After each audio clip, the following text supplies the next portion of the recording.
As I stepped through the heavy oak doors of the family courtroom, the air seemed to instantly freeze.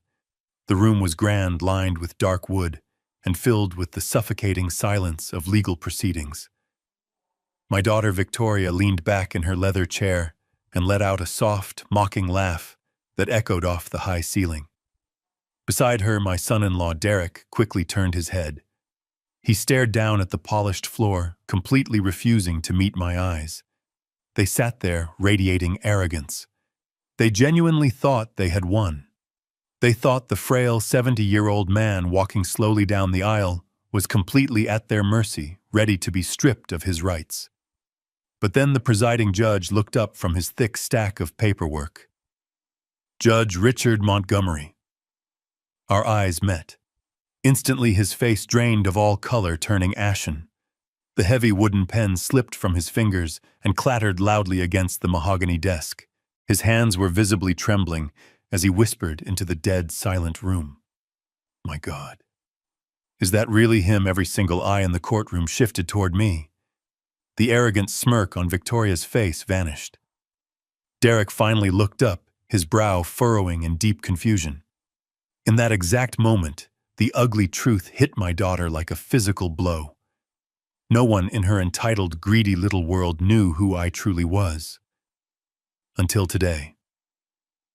If you are watching this, I want you to take a deep breath, because the story of how my own flesh and blood tried to legally erase me from existence might just shake your faith in family entirely. Please hit the like button and subscribe to the channel and leave a comment telling me where you are watching from. It gives this 70-year-old man a lot of comfort to know someone out there is listening to my truth. Now let me take you back to how this nightmare actually began. It started exactly 3 weeks before that dramatic courtroom showdown. I was living a quiet, isolated, and peaceful life on my 50-acre farm just outside of Lexington, Kentucky. After my beautiful wife Patty passed away from breast cancer a few years ago, the farm became my only sanctuary. We had purchased this sprawling land together decades ago, making a solemn promise to leave it untouched.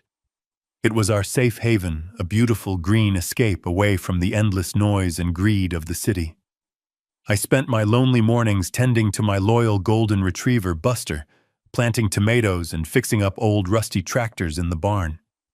I truly thought I had paid my dues to society. I thought I had earned my peace. But peace is a very fragile thing when your own family starts looking at you not as a grieving father, but as a walking, breathing bank account waiting to be emptied. It was a crisp Tuesday afternoon when the loud crunch of gravel in my driveway broke the silence of the farm. Victoria and Derek arrived completely unannounced in their sleek, brand-new black SUV. They did not come with groceries or warm hugs. They marched up the wooden porch steps with the cold, calculated efficiency of ruthless debt collectors. Before I could even ask how their drive was or offer them a cup of warm coffee, Victoria reached into her designer handbag and tossed a thick, heavy stack of papers right onto my kitchen table. The envelopes were torn open, the documents stamped with aggressive red ink. Past due notices, final warnings from the electric company, the local water board, and the county property tax office. I looked down at the threatening papers, and then I slowly looked up at my daughter. Victoria stepped forward and placed her hand on my shoulder. She used a sickly sweet, incredibly patronizing tone that immediately made my stomach turn into knots. "Dad? You forgot to pay the electricity again," she said, sighing dramatically, as if I were a burden she was graciously carrying. "The water bill is 2 months late now. Your memory is really slipping, is it not? We are getting so worried about you living out here all alone in the middle of nowhere. You could hurt yourself. We just want to help you manage things before you get the power shut off and freeze in the dark." Derek chimed in, leaning casually against the kitchen doorframe, with a smug, arrogant smirk plastered across his face. "Yeah, Harrison," he said, not even bothering to call me Dad. "It is a whole lot for an old guy to keep track of these days. Maybe it is time we step in and officially handle your finances. You know, take the heavy burden off your aging shoulders so you can just relax." I stared down at the overdue bills resting on my table. I did not argue with them. I did not yell or act defensive. Instead, I simply let my hands shake just a little bit. I played the exact part of the confused, helpless, deteriorating old man they desperately wanted me to be. I rubbed my temples, let out a shaky sigh, and muttered a quiet, embarrassed apology.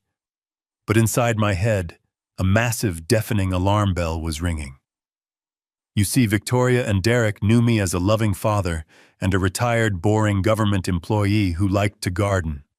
What they conveniently ignored, or simply never bothered to understand, was what I actually did for the federal government. For 35 years, I was a senior forensic auditor for the Department of Justice. I spent my entire career hunting down hidden offshore accounts, unspooling massive webs of corporate fraud, and testifying against the most dangerous financial criminals in the country. I have an eidetic memory for numbers. I can still recall the exact routing digits of shell companies from mafia cases I worked 2 entire decades ago. Looking at those bills, I knew with absolute terrifying certainty that they were already paid. I had written the checks myself on the 4th day of the month. I remembered the exact amounts down to the penny. $74.20 for the water, $112.15 for the electricity. The bills sitting on my table were real documents, but they were duplicates. They had likely intercepted them from my mailbox before my physical checks were processed, or simply printed them out from an online portal they had secretly gained access to. My own daughter was looking me right in the eyes and lying straight to my face. She was trying to establish a false narrative. She was intentionally planting the psychological seeds of dementia, actively building a fake paper trail to document my supposed mental incompetence. Why was she doing this? I did not know the full answer yet. But as a man who spent his entire adult life dismantling complex criminal conspiracies, I knew a setup when I saw one. I nodded slowly, thanking them for their deep concern, watching out of the corner of my eye as they exchanged a victorious, secret glance. They thought they were playing me. They thought I was easy prey. But the retired prosecutor inside me had just woken up, and the hunt had officially begun. The days following their unexpected visit took on a strange, unsettling rhythm. If you live alone, you know exactly where everything in your house belongs. You develop muscle memory for your own life. My glasses always sat on the console.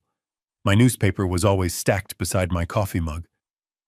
Suddenly, the geography of my home shifted. It started with the mail. I was expecting my tax assessment, a document I filed away meticulously. It simply never arrived. Or rather, it arrived and vanished from the counter. 2 days later, my car keys disappeared. I searched the entire house. I found them buried at the bottom of the laundry hamper, a place I had no reason to put them. I stared at those keys resting against dirty shirts. Any normal person might have panicked. They might wonder if their mind was failing. But I did not panic. I felt the cold logic of my career clicking into gear. Someone had been inside my house.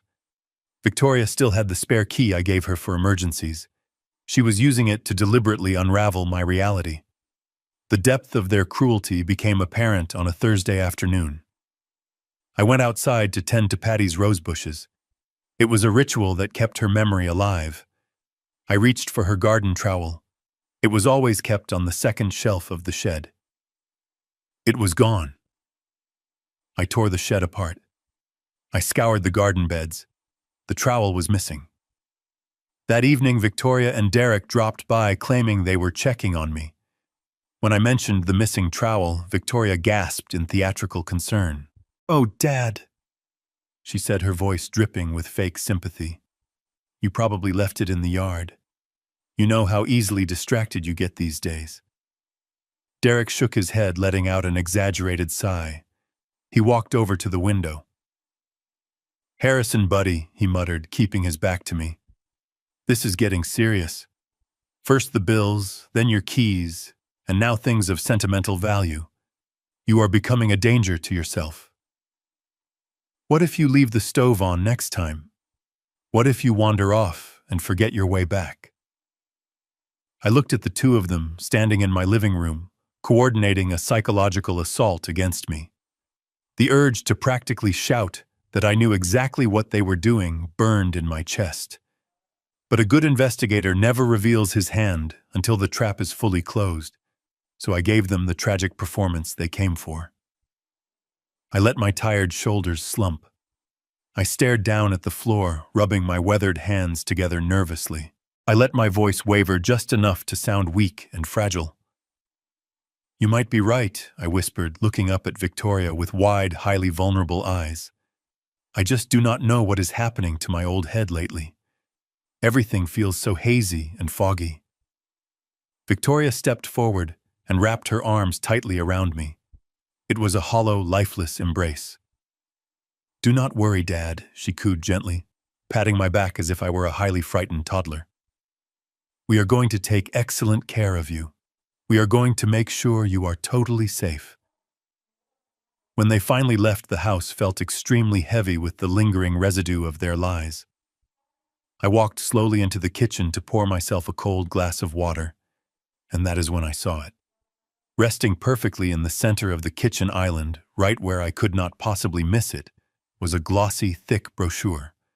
I picked it up. The cover featured a group of smiling, silver-haired elders playing chess on a bright, sunlit patio. Oak Creek Luxury Assisted Living. I opened the crisp pages. It detailed 24-hour medical surveillance, secure memory care units, and full comprehensive lifestyle management. Victoria had not left it there by accidental mistake. It was a carefully calculated seed she was eagerly planting in my supposedly decaying mind. She wanted me to look at this shiny brochure and feel a sense of relief. She wanted me to simply surrender to the false idea that I was broken and desperately needed a gilded cage. I stood all alone in the dim light of my kitchen, holding the glossy paper as all the disparate puzzle pieces violently snapped together. The deliberately misplaced keys, the stolen mail, the fake unpaid bills, the stolen trowel, and now this highly specific assisted living brochure. It was not just a basic greedy grab for my retirement bank accounts. They were meticulously building a highly documented, observable history of severe mental decline. They were purposely setting the strict legal stage for a permanent conservatorship. Victoria was planning to go before a judge and officially declare her elderly father legally incompetent. If she won, she would instantly gain absolute unrestricted control over my finances, my personal medical decisions, and most importantly, my 50 acres of prime real estate. She would easily have the absolute power to lock me away in a secure memory care ward and effortlessly sell off the sacred land Patty and I had promised to strictly protect forever. I tossed the brochure onto the granite counter. I did not feel weak or frail. I did not feel lost or confused. My analytical mind was considerably sharper than it had been in several long years. I knew their entire endgame now, and my seasoned gut told me they were going to drastically escalate their deceptive tactics if I did not submit quickly enough. The passive-aggressive comments and purposely stolen garden tools were merely just the beginning. They were ultimately going to forcefully force my hand. And I actively decided right then and there, standing completely still in the quiet of my home, that I was going to gladly let them try. I would play the highly helpless victim, carefully dragging them deeper and deeper into their own trap until they crossed the final line. The morning air carried the scent of pine and damp earth, a comfort that usually brought me peace. Buster, my golden retriever, bounded down the wooden steps with his usual enthusiasm. He was the last living piece of my life with Patty. His bright eyes and wagging tail were my anchor.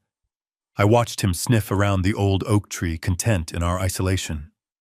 I turned my back for a moment to pour a fresh cup of coffee.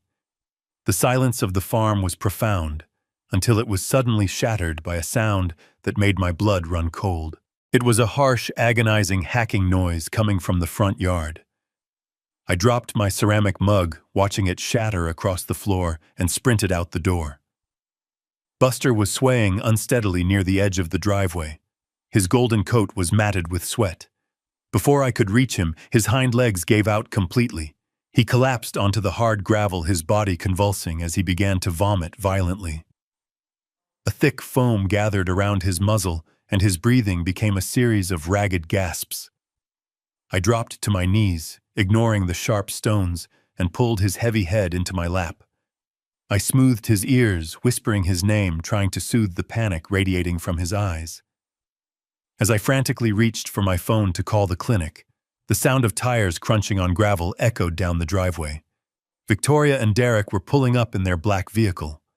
Their arrival was entirely too convenient. It was a Tuesday morning, a time they normally dedicated to their busy schedules in the city. Yet here they were, stepping out with expressions that lacked any genuine surprise.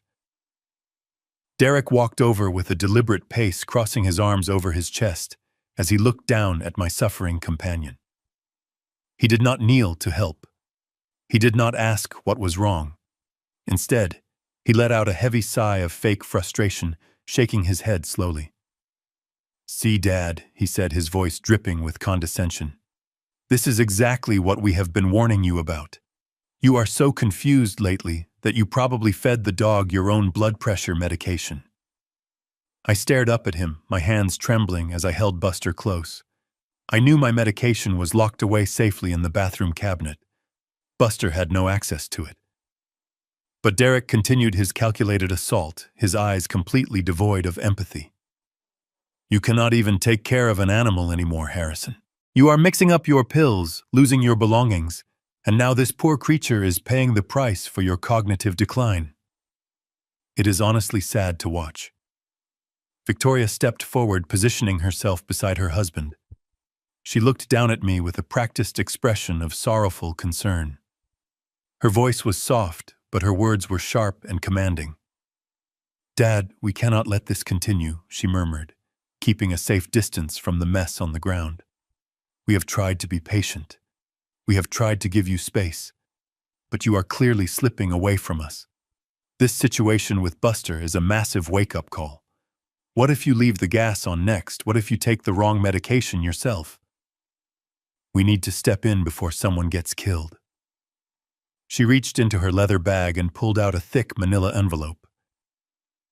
"I have spoken to our legal team," she continued smoothly, as if discussing the weather rather than stripping away my human rights. "They have drafted the paperwork for a medical and financial power of attorney. It is temporary, just until we can get you settled into a safe facility where professionals can monitor your daily needs. You need to sign these documents today. We cannot leave you alone." I looked down at Buster, whining softly in pain, and then back up at the two people standing over me. The sheer audacity of their plan was staggering. They had deliberately harmed an innocent animal just to force a narrative of my incompetence. The rage brewing inside my chest was a living, breathing entity, but I forced it down into the darkest corners of my mind. I let a single tear roll down my weathered cheek. I allowed my lower lip to quiver. I nodded slowly, looking absolutely defeated and entirely broken. "You might be right," I whispered, my voice cracking perfectly. "I am so sorry. I do not know what I did. I will look at the papers. Just please let me take care of my boy first. Let me save my dog." Victoria smiled, a terrifyingly satisfied smirk that she quickly tried to hide. "We will leave the documents on the kitchen counter, Dad," she said softly. "We will come back tonight to pick them up. Do not worry at all. We have everything under control." I stayed on the gravel, holding Buster, crying as they walked back to their vehicle. I listened to the heavy doors slam shut and the engine roar to life. I did not move a single muscle until the sound of their tires faded down the country road, leaving me alone in the profound silence of the farm. The second they were gone, the tears stopped. My trembling hands became rock steady. I gently wiped the foam from Buster's mouth. The frail, broken old man they had just spoken to evaporated into thin air, replaced by the forensic investigator who had dismantled criminal empires. My eyes went entirely dead and cold. I did not waste another single second. I scooped my lethargic dog into my arms, standing up with a strength that would have shocked my daughter. They thought they had backed me into a corner. They thought poisoning my dog would break my spirit and force me to hand over the keys to my entire life. But they had made a fatal miscalculation. They had crossed a line that could never be uncrossed, and I was going to make them deeply regret this wicked game. I laid Buster across the back seat of my old truck, covering him with a woolen blanket. I drove fast, bypassing the local veterinarian in town. Victoria had likely called them already, planting her story about a senile father who accidentally poisoned his pet. I could not risk trusting anyone close by. Instead, I drove 45 minutes across the county line to see Dr. Henry Wallace. Henry was an old friend, a no-nonsense country vet who had treated Patty's rescue horses years ago. He was discreet, thorough, and entirely untethered from the gossip of my local community. When I pulled up to his small clinic, I carried Buster inside, my jaw clenched so tight my teeth ached. Henry took one look at the dog's pale gums and labored breathing and immediately called his technicians. They rushed Buster into the back treatment room, hooking him up to intravenous fluids and drawing multiple vials of blood. I paced the small, sterile waiting area. The smell of antiseptics stung my nose, bringing back a flood of unwelcome memories from hospital waiting rooms during Patty's final days. After what felt like an eternity, Henry emerged from the double swinging doors. He pulled off his surgical gloves, his expression grim and heavily lined with concern. "He is stable for now, Harrison," Henry said, his voice dropping to a serious, hushed tone. "But we caught it just in time. His kidney function was dropping rapidly." I leaned against the counter, releasing a heavy breath. I told him I needed to know exactly what caused it. I asked him directly if it was human blood pressure medication, just to rule out the absurd narrative my daughter had constructed. Henry frowned, shaking his head firmly. "No," he stated unequivocally. "It was absolutely not blood pressure medication. The initial blood panel showed a massive spike in specific enzymes that are unmistakable. This was ethylene glycol poisoning.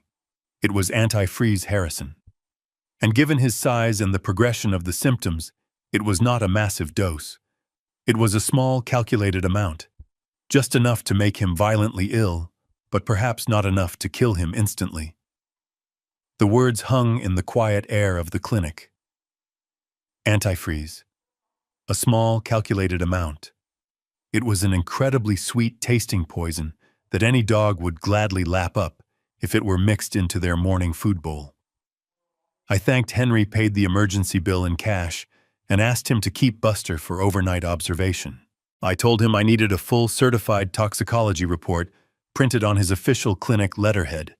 Henry nodded, sensing the dark gravity of the situation without asking unnecessary questions. I walked out of the clinic and sat behind the steering wheel of my truck.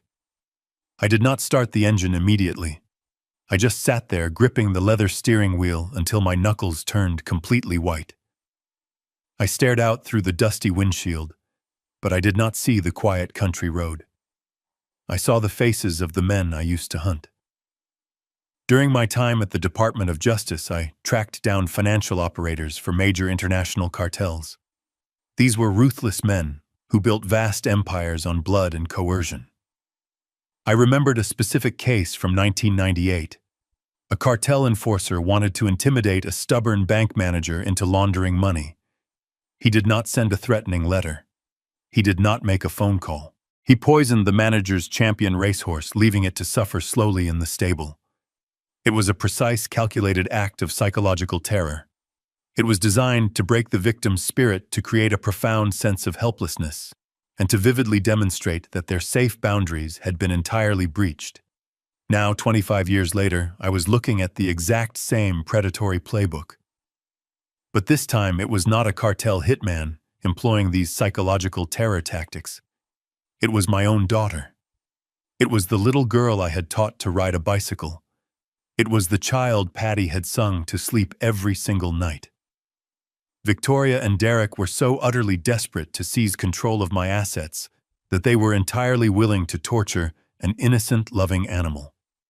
They wanted to manufacture a crisis to publicly prove I was a danger to myself and others. They were actively constructing a flawless legal case against my sanity, and they did not care who had to suffer to complete their narrative.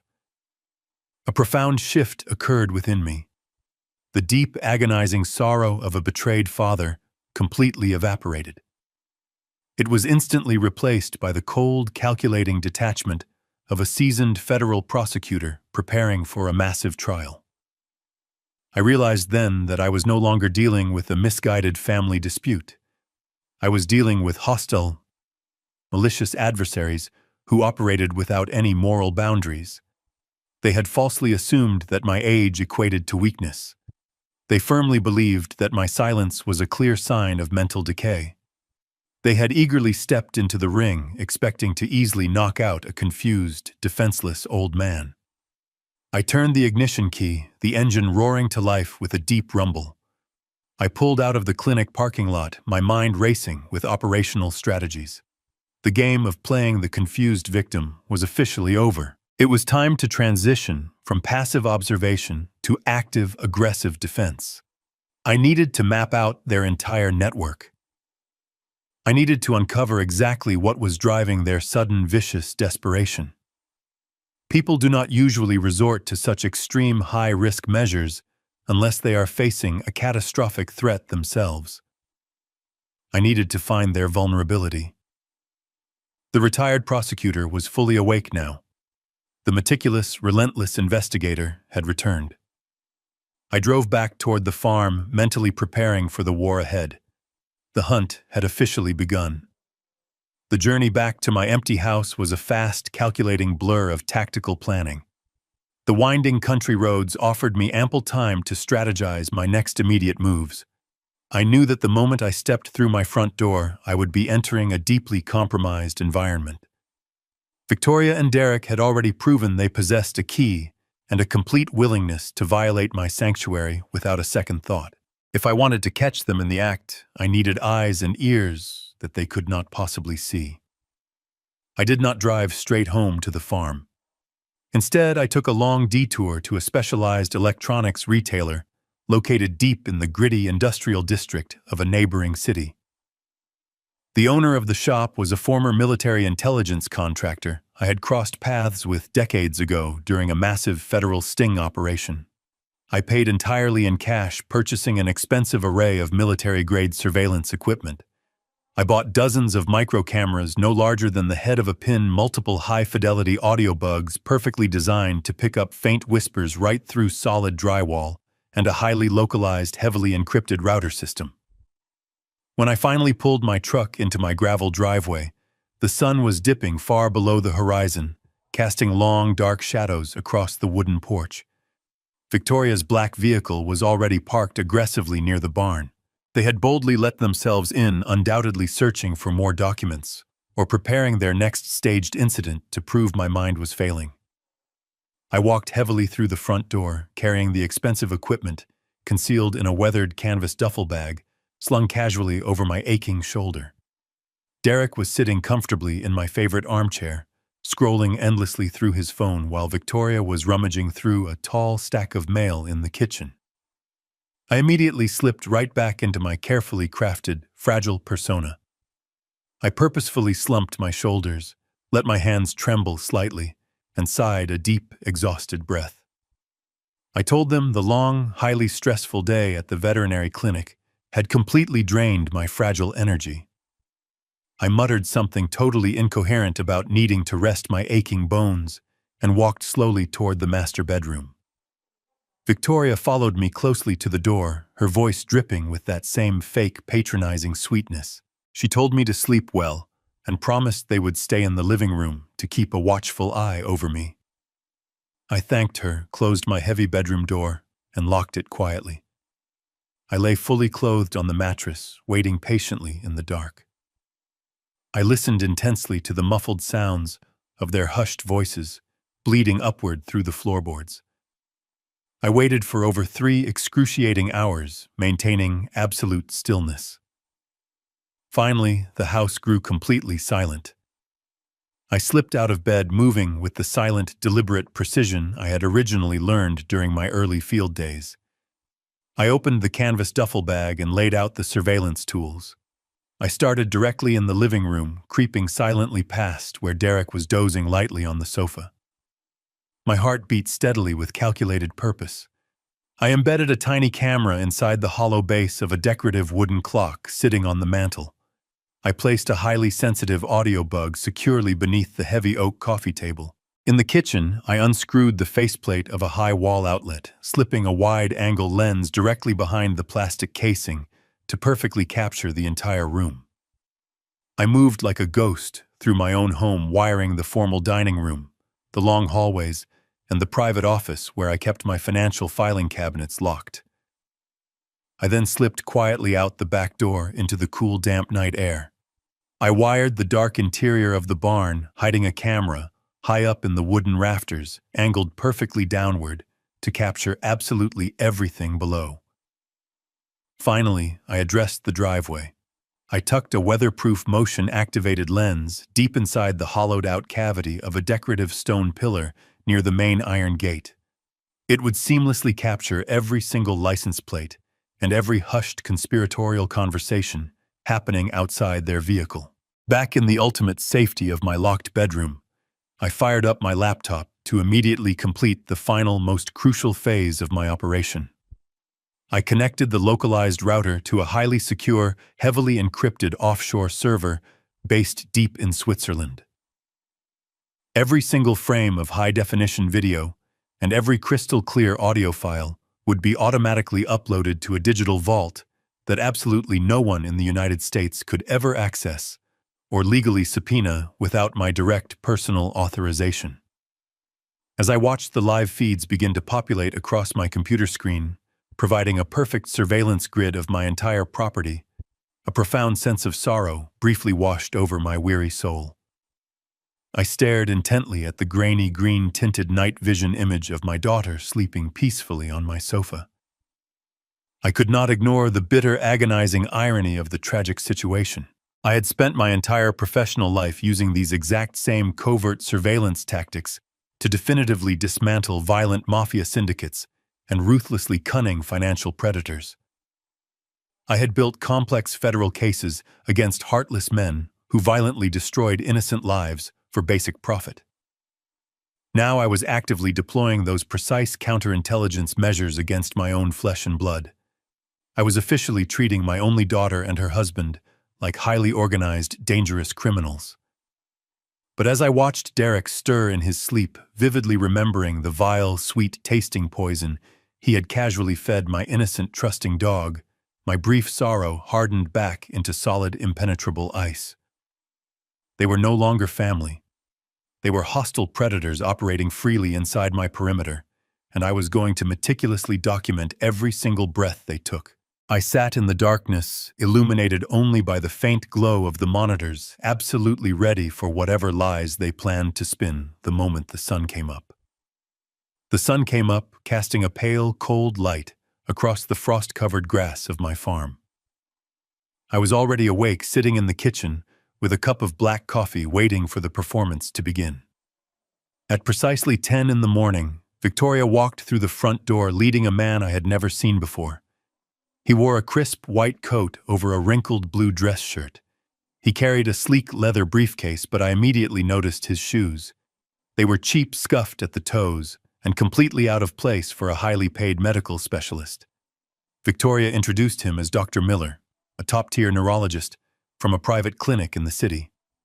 She used that same patronizing, overly gentle tone, explaining that he was just here for a simple, friendly chat to check on my memory.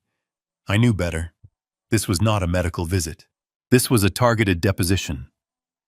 I nodded slowly, offering a wide, vacant smile, and shuffled my feet as I led them into the living room. I made sure my hands trembled as I took my seat in the worn fabric recliner, pulling a knitted blanket over my knees for dramatic effect. Dr. Miller sat across from me, clicking his expensive pen. He began with the standard basic orientation questions. He asked me what day of the week it was the current month and who the current president of the United States was. I paused, letting a long, agonizing silence stretch across the room. I stared blankly at the floral pattern on the rug, furrowing my brow as if I were desperately searching through a thick, heavy fog. Finally, I gave him the wrong month and named a president from 2 decades ago. Victoria let out a soft, theatrical gasp, placing a comforting hand on Derek's shoulder. Derek simply shook his head, looking down at his phone, as if my supposed mental decay was a terrible inconvenience to his busy schedule. Dr. Miller jotted down a few quick notes on his clipboard, his expression remaining entirely neutral and detached. He did not look at me with the genuine compassion of a healer. He looked at me like a highly lucrative business transaction that was going perfectly according to plan. Next came the standard cognitive evaluations. The doctor leaned forward and slowly recited 3 simple words for me to remember: apple, table, penny. He told me he would ask me to repeat them in a few minutes. We continued chatting about my daily routine, and I deliberately fabricated stories about wandering the farm at night and forgetting to feed the animals.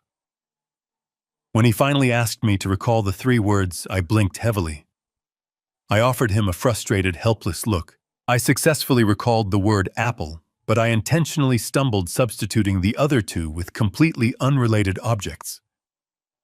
The doctor scribbled furiously.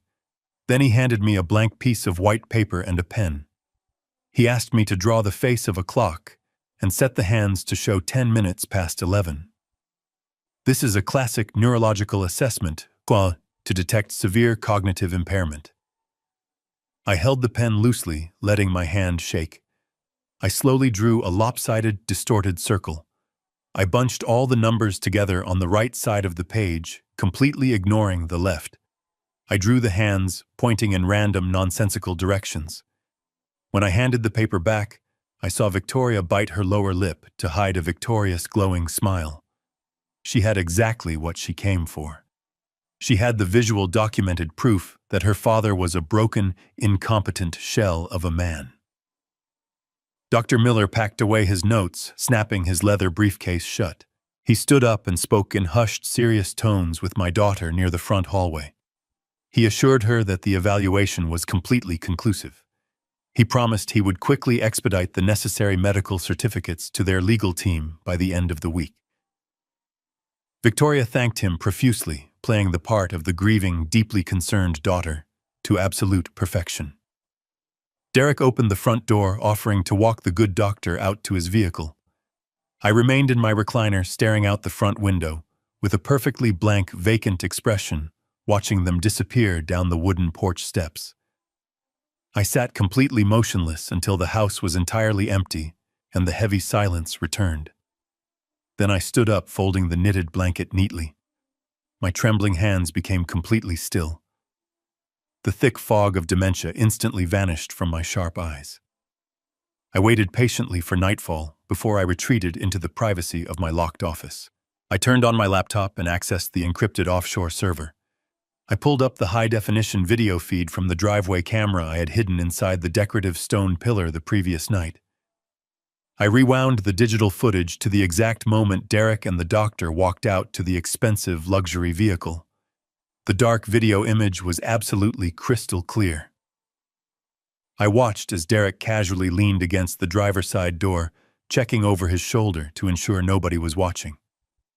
He reached deep inside his tailored jacket pocket and pulled out a thick, heavy manila envelope. He handed it directly to Dr. Miller. The doctor quickly opened the flap, revealing tight, thick stacks of hundreds. He thumbed through the cash, offered a brief, satisfied nod, and tossed the envelope onto the passenger seat of his car. The medical certificate of incompetence had just been bought and paid for in cold cash. My own family had effectively purchased my complete legal demise right in my very own driveway. I paused the video, staring at the frozen image of Derek handing over the bribe. They thought they had secured a flawless victory, but they had merely handed me the exact weapon I needed to destroy their operation. The silent war between us had finally arrived, and I was now completely prepared for it. I did not sleep that night. I kept the frozen image of that bribe on my screen, letting the sheer audacity of their crime burn away any remaining hesitation. Long before the sun breached the horizon, I was already moving. I dressed in dark, unassuming clothing, slipped out the back door, and climbed into my old truck. I left my smartphone resting on the kitchen counter. Victoria had undoubtedly installed tracking software on it, under the guise of an emergency family locator. Let her believe I was resting peacefully in my bed. I drove 40 miles away from my farm, crossing into a neighboring county, where the rolling green pastures gave way to decaying strip malls and faded asphalt. I found a dimly lit convenience store attached to a rusting gas station. I walked inside, moving past the tired cashier, and paid cash for a cheap, prepaid cellular phone and several activation cards. It was a burner. Untraceable, disposable, and entirely invisible to the digital net she thought she had wrapped around me. I walked back out to my truck, the cold morning air biting at my face, and sat behind the steering wheel. I methodically activated the device, listening to the automated prompts, feeling the familiar heavy weight of my old life settling back onto my shoulders. I was no longer a retired widower waiting for the end of his days. I was operating in the shadows again, building a case from the ground up, and I needed an operative who understood exactly how to navigate the dark, treacherous waters of financial espionage. I dialed a number I had committed to memory over a decade ago. It belonged to Benjamin Carter. Years before my retirement, Benjamin was a fresh, idealistic rookie at the Department of Justice. I was the senior forensic auditor who took him under my wing. I taught him how to read between the lines of a sanitized ledger, how to crack shell companies, and how to track illicit funds through endless offshore labyrinths. But the heavy bureaucracy of the federal government eventually wore him down. Benjamin left the agency to open his own private intelligence firm.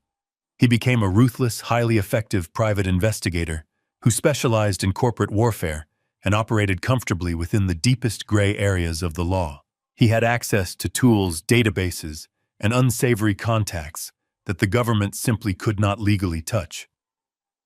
He owed me his career, and more importantly, he possessed the exact lack of moral boundaries required for the mission that I was about to assign him. The phone rang 3 times before the line clicked open. There was a brief silence on the other end, just the sound of a man waiting for the caller to speak first. I did not bother introducing myself. I simply said his name. Harrison Benjamin, said, his voice instantly recognizing the gravelly tone of his old mentor. It has been a very long time. I thought you were spending your golden years growing tomatoes and avoiding the rest of society. I did not have the time or the patience for nostalgic pleasantries. The safety of my life and the sanctity of my property were actively under siege. Listen to me very carefully, Ben, I said, my voice sharp, stripping away any warmth. I am not calling to catch up. I need you to initiate a comprehensive Level 4 background sweep. And I need it done entirely off the books. No digital footprint, no official inquiries, and absolutely no paper trail. The line grew entirely silent.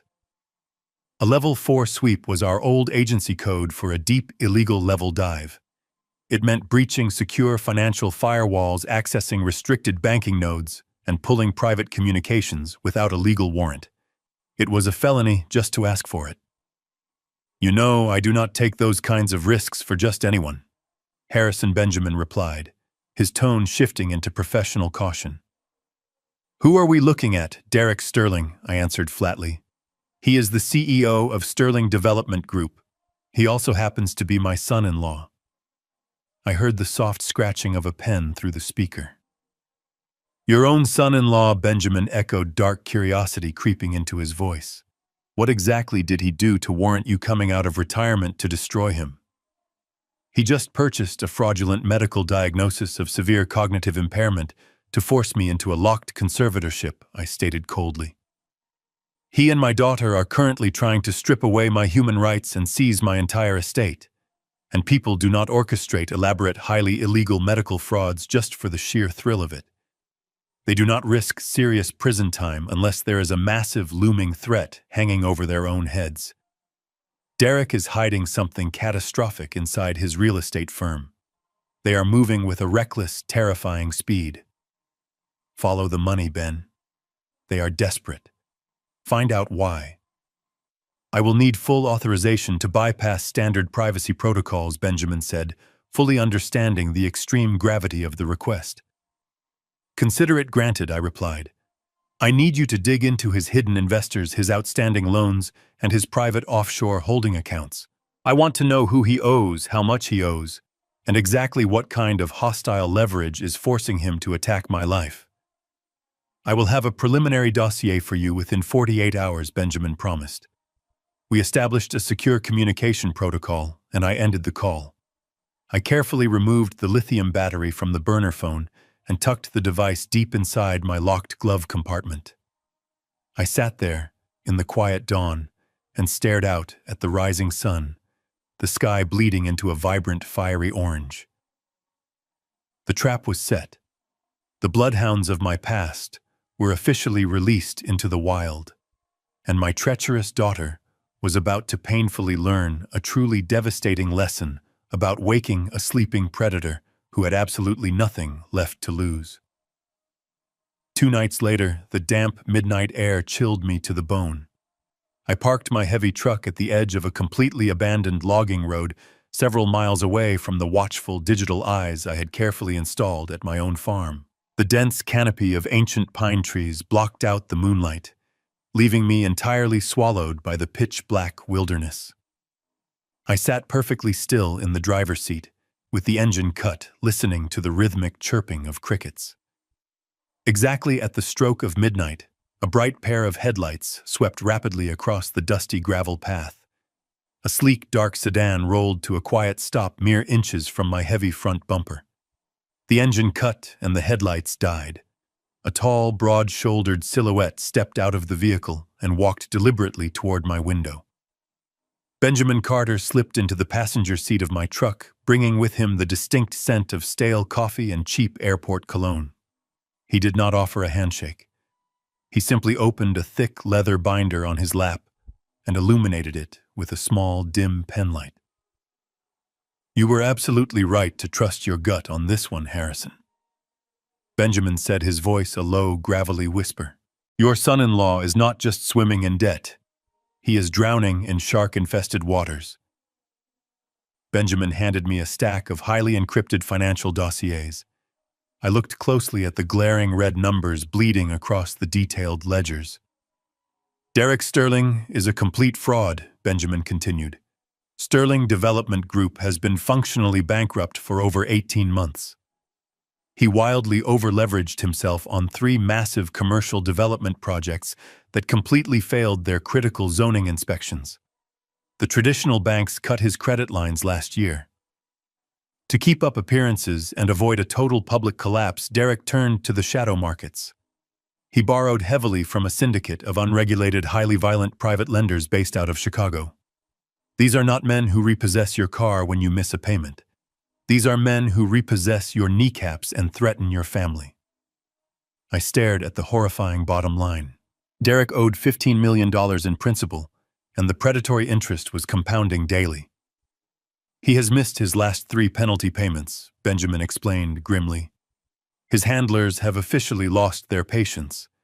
They gave him a hard, non-negotiable deadline to produce the $15 million, or they are going to dismantle him piece by bloody piece." I absorbed the terrifying reality of Derek's situation. It perfectly explained his sudden, vicious desperation.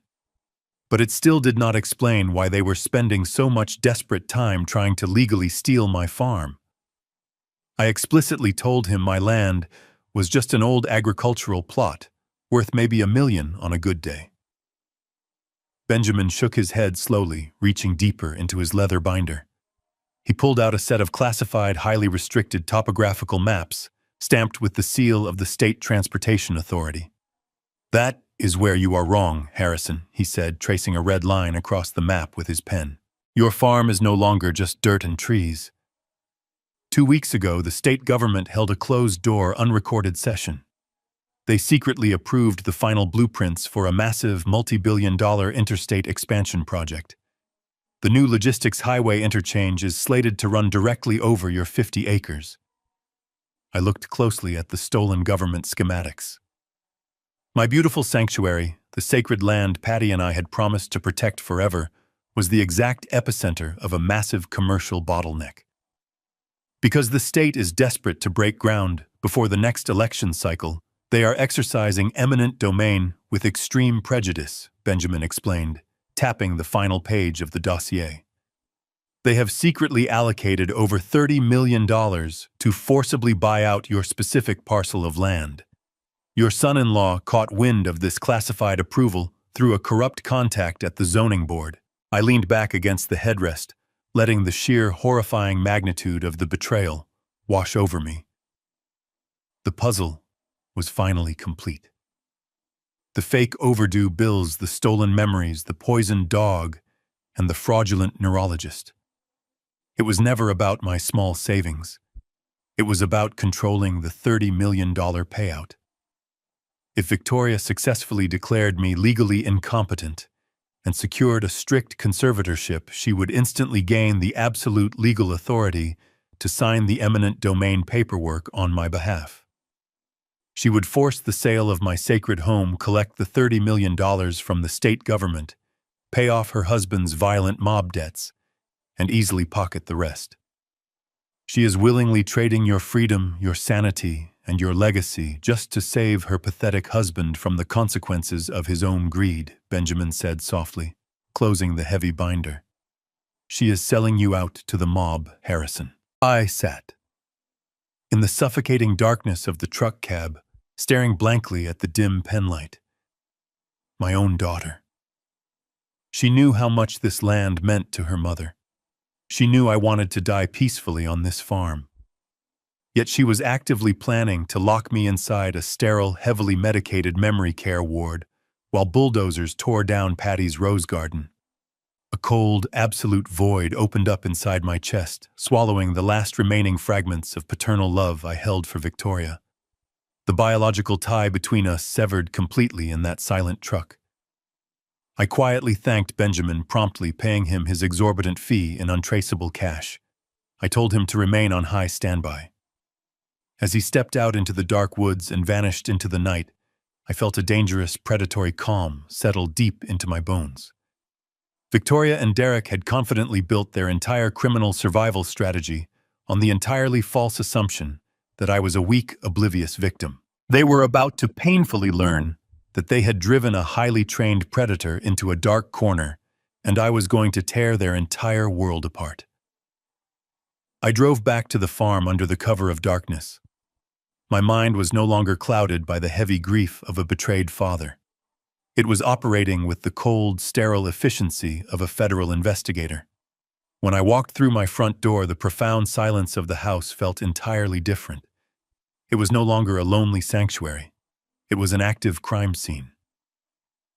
I bypassed the master bedroom and walked directly into my locked private office. I closed the heavy oak door and drew the thick velvet curtains tightly shut. I turned on my secondary, heavily encrypted laptop. It was finally time to hunt. 6 months ago, shortly after my mild bout with the winter flu, Victoria had firmly insisted on setting up an overarching financial portal for all my accounts. She claimed she just wanted to happily help her aging father manage his tedious monthly bills. She had sat right in this very chair, typing away, smiling warmly, as she consolidated my entire life savings into a single, easily accessible digital dashboard. She had deliberately changed my primary banking passwords, effectively locking me out of my own financial infrastructure, under the clever guise of loving, daughterly protection. She genuinely thought she had effectively blinded me. What she completely failed to realize was that you cannot ever lock a master locksmith out of his own house. I did not attempt to formally reset the passwords. Doing so would immediately send an automated security alert directly to her phone, instantly tipping her off that the confused old man was actually awake and highly active. Instead, I quietly deployed a sophisticated tracking protocol I had successfully used 100 times during my lengthy tenure at the Department of Justice. I skillfully bypassed the standard login nodes and directly accessed the raw data packets actively communicating with the local internet router she had previously installed in my living room. I wove my way through her incredibly rudimentary security firewalls with absolute ease.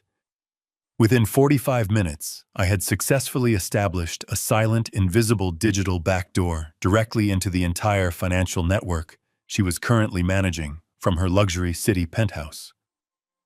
The antique grandfather clock in the long hallway chimed 2 in the morning. I drank a fresh cup of bitter black coffee, keeping my tired eyes firmly locked onto the glowing computer monitor. Rows of complex financial data rapidly cascaded across the bright screen. I systematically began to pull the highly guarded transactional ledgers, meticulously following the microscopic digital breadcrumbs she had so carelessly left behind. Victoria was certainly a smart, educated woman, but she was absolutely not a hardened professional criminal. She clearly lacked the deeply paranoid, obsessive discipline required to truly hide highly illicit money. She had foolishly left gaping digital holes in the hidden metadata. I immediately started noticing severe, glaring anomalies in the recent banking routing transfers. Small, seemingly insignificant amounts of money were quietly bleeding out of my primary retirement accounts on a weekly basis. But they were definitely not paying for my local electricity or my county water bills. They were being secretly funneled into a highly convoluted, massive maze of phantom limited liability companies. I aggressively traced the state registration numbers of these obscure corporate entities. They were completely faceless shell companies officially registered in distinct states with notoriously lax corporate transparency laws. Places like Nevada, Delaware, and Wyoming. I dug much deeper, my stiff fingers flying rapidly across the illuminated keyboard. The coffee grew completely cold, but I absolutely did not stop. I relentlessly followed the complicated money trail from the domestic shell companies straight into the very murky depths of international offshore banking. I quickly found large wire transfers routed directly through secretive banking nodes in the Cayman Islands and the Republic of Cyprus. These protected accounts were rapidly moving hundreds of thousands of dollars in rapid, highly staggered succession. This was classic textbook financial layering. It was the exact, highly specific operational blueprint heavily used for laundering dirty money for violent cartels. But then I finally saw the horrifying detail that made my pumping blood run completely cold. I deeply pulled the specific internet protocol addresses and the digital authorization signatures permanently attached to these massive offshore wire transfers. They were absolutely not originating from Derek's failing commercial real estate firm. They were distinctly not coming from Victoria's expensive downtown penthouse. The digital footprints were systematically, deliberately engineered to look exactly as though they were originating directly from my own private home network. The high-level authorization protocols were officially stamped with my precise legal name and my private personal social security number. I leaned heavily back in my worn leather chair, staring blankly at the horrifying reality illuminating the dark, quiet room. The $30 million state land sale was definitely their ultimate financial salvation, but the complex eminent domain process was incredibly slow. It would realistically take several long months for the state government to officially cut that massive public check. Derek's violent, unregulated creditors were absolutely not going to wait several months. They desperately needed substantial monetary payments right now, today. Victoria and Derek were not just waiting patiently for the strict conservatorship to forcibly sell my beloved farm. They were actively utilizing my pristine identity, my incredibly clean criminal record, and my unblemished financial history to heavily launder the dangerous mob's money and successfully stall for precious time. If federal authorities or banking regulators detected this massive laundering operation, they would trace the illicit funds right back to this very desk. They would see a senile, incompetent old man who was moving millions of dollars for a violent criminal syndicate. I would be the perfect fall guy. I would die in a federal prison hospital completely disgraced and stripped of my legacy. I saved the ledgers, downloading every single byte of damning evidence onto a secure, encrypted flash drive. The sun was beginning to rise. My daughter had weaponized my identity to shield herself from monsters. My daughter had weaponized my identity to shield herself from monsters. But as the morning sun continued to rise, casting long beams of light across my wooden desk, I knew the digital breadcrumbs did not stop at international borders. The offshore accounts were merely the disposal mechanism. To move millions of dollars of illicit syndicate cash into the legitimate American banking system, Derek and Victoria needed a domestic washing machine. They needed a highly credible, completely unassailable front organization to receive the dirty funds before funneling them overseas. I rubbed my tired eyes and dove back into the encrypted server. I isolated the primary domestic routing numbers associated with the largest incoming deposits. The money was flowing through a designated tax-exempt nonprofit entity. I bypassed the state registry paywall and pulled the official incorporation documents. The digital file rendered slowly on my screen. I stared at the bold black text printed across the top of the federal form. My lungs completely stopped working. The ambient air in the quiet room suddenly felt incredibly heavy and suffocating. The registered name of the fake philanthropic organization was the Patricia Caldwell Memorial Fund. I traced my weathered fingers across the glass of the computer monitor, touching the digital letters of my late wife's name. A profound, suffocating wave of absolute disgust washed over my entire body, threatening to completely overwhelm my senses. Patty was a woman of uncompromising grace and boundless compassion. She had spent her entire adult life working as a dedicated advocate for the state foster care system. She poured her heart, her soul, and her personal savings into helping abandoned orphans find permanent loving homes. She built safe shelters for battered children. She fought tirelessly for the absolute most voiceless members of our broken society. Her name was entirely synonymous with selfless sacrifice and pure, unadulterated goodness. And now our own biological daughter was actively dragging that pristine, sacred legacy through the darkest, filthiest criminal mud imaginable. She had weaponized her own mother's angelic reputation. Victoria was aggressively exploiting the pristine memory of a literal saint to wash thick, heavy stacks of blood money for violently dangerous, merciless thugs. I pulled the foundational charter and the itemized transaction logs for the charity. The sheer operational cruelty of their financial architecture was staggering to behold. The fake fund was receiving massive anonymous donations from a vast, interconnected web of untraceable benefactors. Once the dirty cash was safely deposited inside the protected tax-exempt umbrella, it was quickly dispersed as philanthropic grants. These grants were supposedly awarded to underprivileged community development initiatives across the impoverished sectors of the county. In reality, the money was being routed directly into Derek's failing commercial real estate ventures and those heavily obscured offshore accounts I had just uncovered. They were effectively utilizing the untouchable moral veneer of a dead woman's charity to rapidly clean millions of dollars in illicit mob revenue without triggering a single automated banking alert. And the most horrifying detail was printed at the very bottom of the primary registration form. I stared at my own forged signature, meticulously copied onto the final page.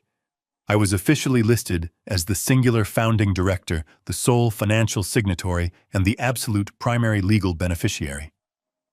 The physical mailing address for the entire illicit charity operation was my exact 50-acre farm in Lexington. The monstrous, calculated scope of their profound betrayal was finally entirely clear. They were not merely waiting for me to be declared legally incompetent so they could aggressively sell the property. They were actively, painstakingly framing me for one of the most severe federal financial crimes in the modern penal code. If the Department of Justice or the Internal Revenue Service ever caught wind of this massive, highly coordinated laundering operation, their elite federal agents would not see a fragile, confused old man suffering from sudden onset dementia. They would see a highly sophisticated, deeply experienced retired forensic auditor who had completely broken bad. They would eagerly see a brilliant, ruthless criminal mastermind cynically using his dead wife's charitable foundation to seamlessly move dirty syndicate money across heavily monitored international borders. The ambitious federal prosecutors would violently rip my quiet life apart. I would be forcefully dragged out of my beautiful home in heavy iron handcuffs, I would be publicly stripped of my honorable pension, my lifelong dignity, and my hard-earned legacy. They would absolutely tear apart everything I had proudly built over my 35-year career in government service. I would spend the final incredibly fragile years of my life locked securely inside a cold, unforgiving federal penitentiary universally remembered by the general public as a disgraced, utterly hypocritical monster. Victoria and Derek had carefully, maliciously constructed the perfect, impenetrable scapegoat to bear the absolute ultimate weight of their unforgivable, deadly sins. They fully intended to let me rot away and die in a damp concrete cell while they quietly collected the massive $30 million eminent domain payout from the state government and walked away completely unscathed from the violent Chicago mob. I slowly closed the digital charity documents and safely transferred the highly encrypted evidence files onto my incredibly secure, untraceable external hard drive. The slight paternal sorrow I had felt just a few short hours earlier completely vanished into thin air, leaving nothing but a vast, icy emptiness behind in my battered soul. There was absolutely no room left for any hesitation or any shred of mercy in my heart. They had brazenly crossed the ultimate, completely unforgivable threshold by violently violating Patty's sacred, beautiful memory. They had taken the only pure thing left in my entire existence and actively poisoned it with their boundless, sickening greed. I stood up from the heavy oak desk, my posture perfectly straight, my resolve suddenly hardened into unbreakable, solid steel. I was no longer just fighting to protect my own physical freedom or the peaceful land I cherished. I was going to completely and utterly annihilate them. If Victoria and Derek were perfectly willing to frame me for a massive federal crime, what else were they truly capable of? I stood by my desk, the silence of the farm pressing in on me. The wooden floorboards creaked under my weight, a familiar sound that now felt entirely hollow. A chilling thought crept into my mind, spreading like ice through my veins.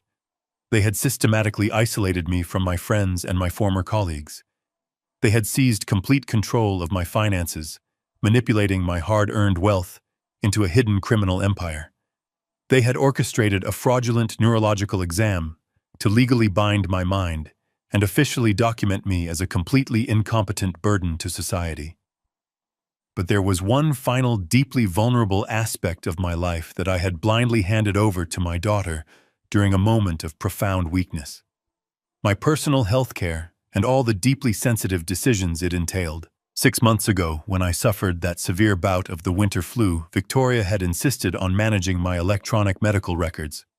She claimed she wanted to quickly schedule my telehealth appointments and ensure my daily prescriptions were refilled on time without any stressful delays. I had given her my primary login credentials, genuinely believing I was simply easing the burden of modern digital bureaucracy. Now that innocent assumption felt like a fatal error. If she currently held the absolute keys to my physical autonomy, there was absolutely no telling what she had already set in motion behind my back. I sat back down in my worn leather chair, slowly cracking my stiff knuckles and preparing for a digital war. I quickly opened a fresh encrypted browser window and navigated directly to the regional healthcare provider's primary patient portal. When I attempted to log in using my original email address, a red error message immediately flashed across the bright screen. My password had been permanently altered, and the primary two-factor authentication phone number had been seamlessly swapped to Victoria's personal cell phone. She had successfully and completely locked me out of my own private biological data. I took a slow, deep breath, reining in the simmering anger that was steadily building in my chest. I was a senior forensic auditor. I had spent decades bypassing heavily fortified corporate firewalls and extracting hidden digital ledgers from some of the most secure private servers in the country. A standard civilian healthcare portal was absolutely not going to stop me from uncovering the truth. I quickly launched a specialized diagnostic program from my encrypted flash drive. I masked my local internet protocol address and sent a complex sequence of phantom access requests directly to the hospital server. This calculated maneuver effectively tricked the automated security system into blindly recognizing my computer as an authorized administrative terminal operating within their network. It took me less than 12 minutes to quietly bypass Victoria's crude digital locks and slip silently into my own comprehensive medical profile without triggering a single security alert on her end. The bright screen instantly loaded with a stark, crisp clinical efficiency. My photograph, my date of birth, and my basic medical history appeared in a neat, orderly grid. I navigated quickly through the standard medical menus, completely ignoring the routine blood panels, the basic cholesterol charts, and the mundane seasonal checkup notes. I was actively hunting for any unauthorized recent administrative changes. I clicked into the Detailed Account History tab, my eyes rapidly scanning the dense logs of recent digital activity. Over the past 3 weeks alone, Victoria had logged into this system no less than 14 times. She had certainly not been scheduling routine appointments or casually checking my daily vital signs. She had been aggressively downloading my entire historical medical chart, meticulously compiling every single minor ailment, every forgotten prescription, and every casually documented complaint of fatigue I had ever made to my primary care physician. She was systematically harvesting my personal health data to heavily reinforce the deeply fraudulent narrative of my rapid physical and cognitive decline. She was deliberately building a flawless, unassailable medical portfolio to present directly to the judge at the upcoming conservatorship hearing.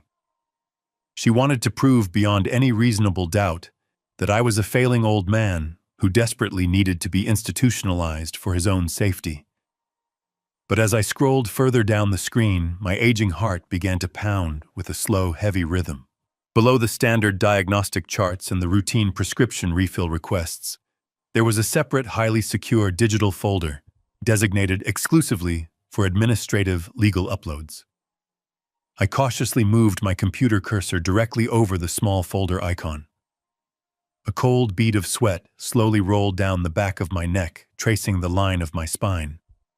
I finally clicked the button, and the screen instantly refreshed, revealing a short list of recently submitted digital documents. There were the expected entirely fraudulent power of attorney forms she had aggressively shoved in my face just yesterday morning, already uploaded and currently pending official clinical review by the hospital administration. But there was another document successfully submitted just 48 hours ago, long before the tragic, agonizing incident with my dog. It was a scanned, multi-page digital file. I stared intensely at the stark black text of the document title, my breath catching painfully in my throat. It was boldly labeled in capital letters as advanced directives. My hands began to tremble, not with the fake frailty of a broken old man, but with a deeply primal, entirely terrifying dread that chilled me to my absolute core. An advanced directive was not a simple financial document used to manage bank accounts or real estate assets. It was a binding medical order that strictly dictated the exact legal terms of my physical survival in the event of a catastrophic health crisis. I hovered my digital arrow over the uploaded file, the agonizing tension tightening my chest into a painful knot, and slowly clicked the document open. The digital document loaded slowly across my bright screen, rendering page by page with a cold, clinical precision. The very first sheet was a formal medical proxy agreement. It granted Victoria absolute unilateral authority over every single aspect of my physical health and my medical care. According to this highly official form, if I were ever incapacitated or deemed unfit to make my own decisions, she alone would hold the ultimate power to dictate my treatments, my surgical procedures, and my daily medication. But the true horror was waiting patiently at the bottom of the page. There, resting on the final signature line, was a flawless forgery of my own handwriting. It was not a clumsy, rushed imitation. It was a perfectly executed copy of the distinct sharp loops and heavy cursive strokes I had used for decades to sign highly classified federal documents. She had likely traced it from one of my old checks or a birthday card. The sheer calculation required to commit this level of intimate fraud was staggering. Yet the medical proxy was merely the precursor to something far more sinister and deadly. I scrolled down to the second page of the uploaded digital file. The bold black letters at the top of the form seemed to leap off the screen and wrap their icy fingers tightly around my throat. Do not resuscitate. It was a legally binding, fully notarized state medical order. I read through the dense, chilling paragraphs of strict clinical language. The document explicitly instructed any attending physicians, emergency medical technicians, and hospital staff to completely withhold all life-saving interventions. If my breathing stopped, they were legally barred from performing cardiopulmonary resuscitation.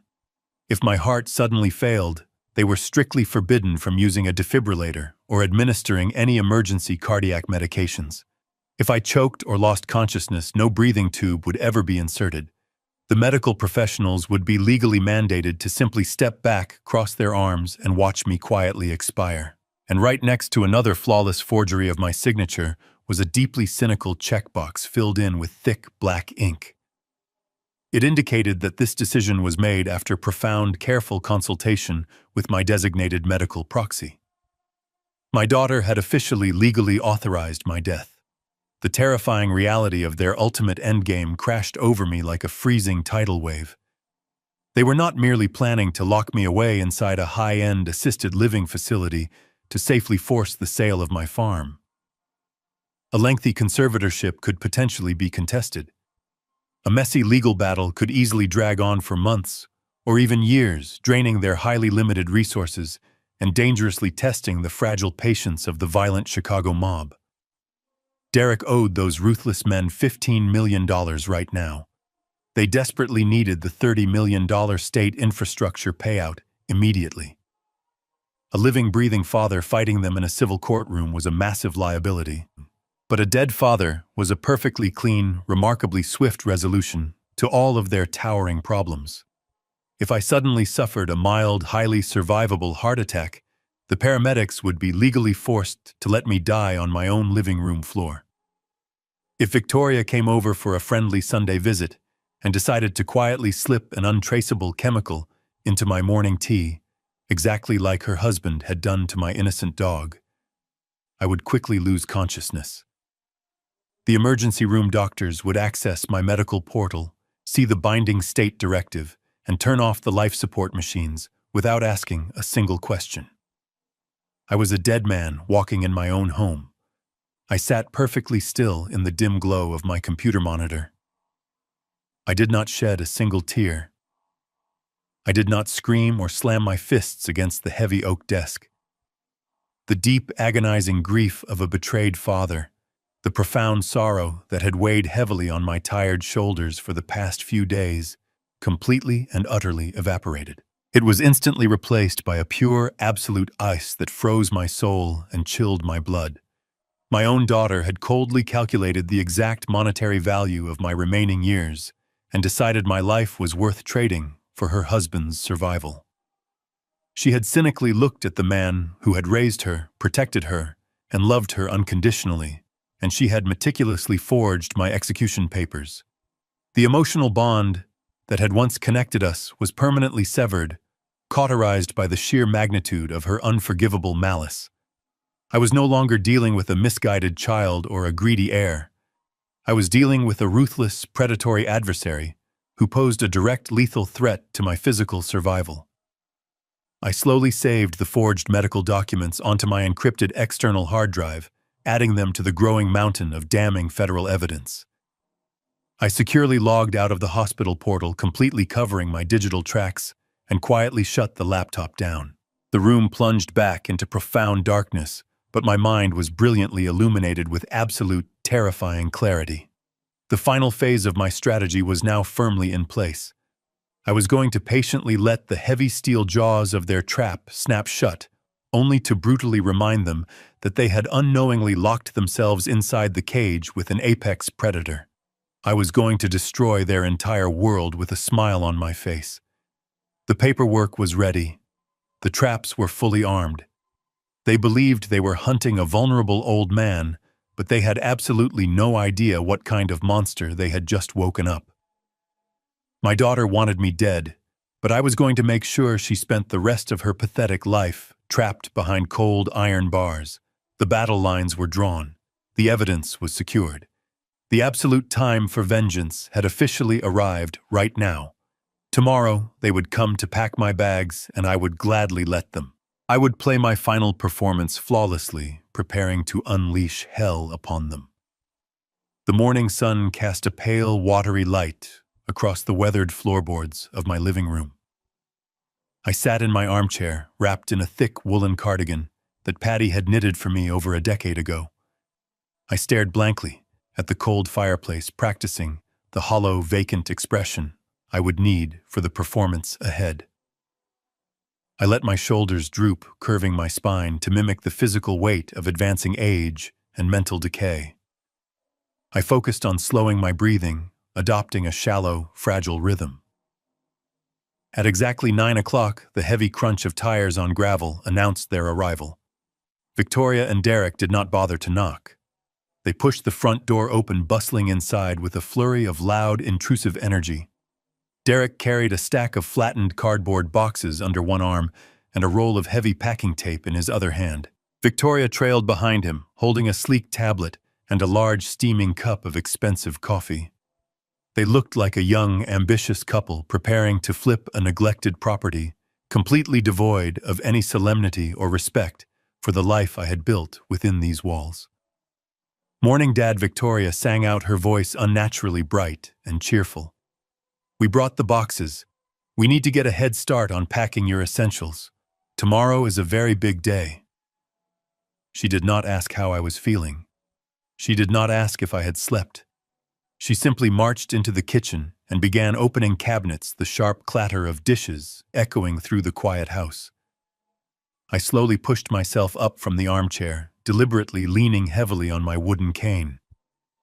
I shuffled my feet across the rug, taking small, hesitant steps toward the kitchen. "What are we packing for?" I asked, letting my voice crack slightly, painting a picture of profound confusion. Victoria sighed, a short, performative exhalation designed to convey immense patience. "We talked about this, Dad," she said, not even turning around to look at me. "The hearing is tomorrow morning. We already have a beautiful room secured for you at Oak Creek.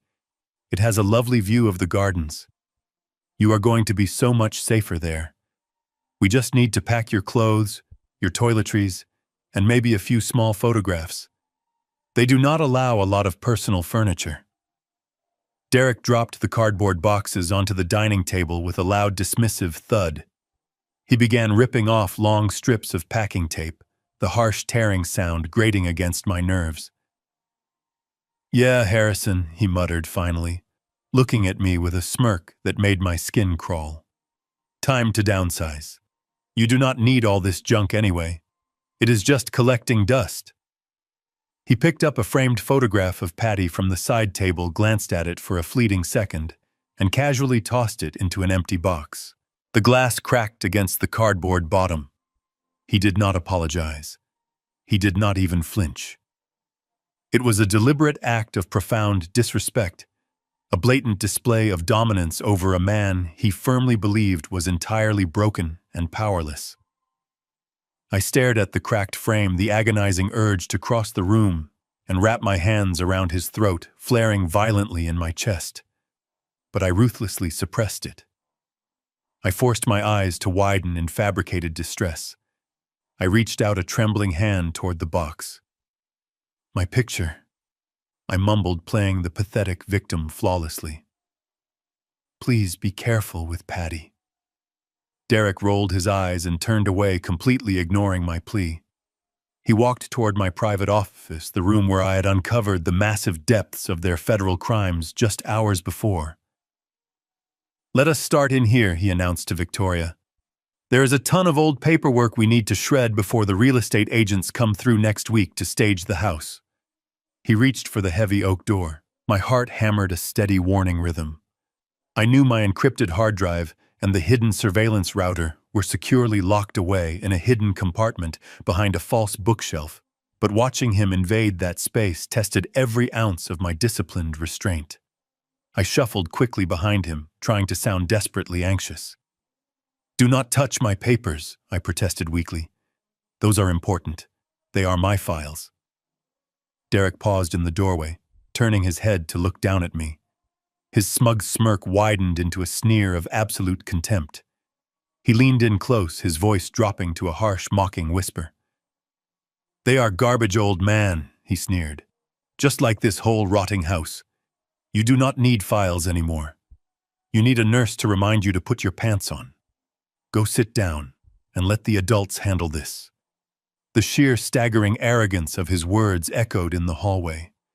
He truly believed I was an empty shell, a mindless obstacle he could simply brush aside with a casual insult. He believed he was the apex predator in this room.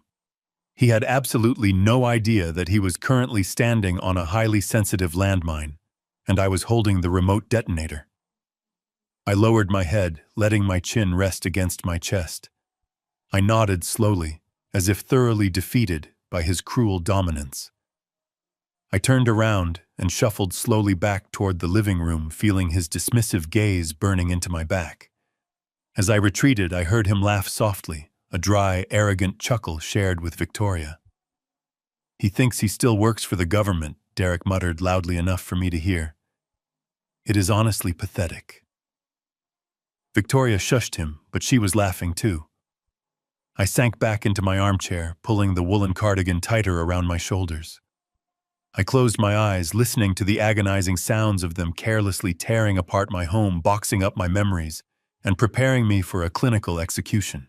They were joyfully packing my life into cheap cardboard, wholly convinced that tomorrow would bring them absolute, unassailable victory.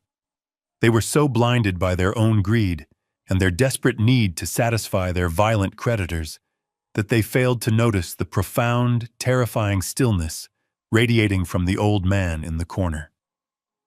I sat perfectly motionless, conserving my energy, playing the broken man to absolute perfection. Tomorrow they would eagerly walk into a courtroom expecting a swift, simple surrender. Tomorrow I would gladly show them exactly what a lifetime of federal prosecution truly looked like. The final act was ready to begin. By late afternoon, the house was a barren landscape of sealed cardboard boxes and bare shelves. I emerged from the living room, my gait slow and shuffling, and found Victoria and Derek washing their hands at the kitchen sink. I leaned heavily against the wooden doorframe, letting a deep, sorrowful sigh escape my lips. I asked them if we could share one last family dinner right here at the farm, just the three of us, before my hearing tomorrow. I told them I wanted to remember the good times before moving into the assisted living facility. They exchanged an annoyed glance, but Victoria quickly smoothed her features into a mask of pity. She agreed, likely thinking that humoring a defeated old man would make her look like the perfect, caring daughter. I retreated to my bathroom to wash up. Behind the locked door, I unbuttoned my heavy cardigan and carefully taped a high-fidelity military-grade audio transmitter flat against my sternum. I secured the tiny microphone just beneath the collar of my undershirt. It was fully charged and actively broadcasting to my secure offshore server. Every single breath, every whisper, and every arrogant confession was about to be immortalized in pristine digital audio.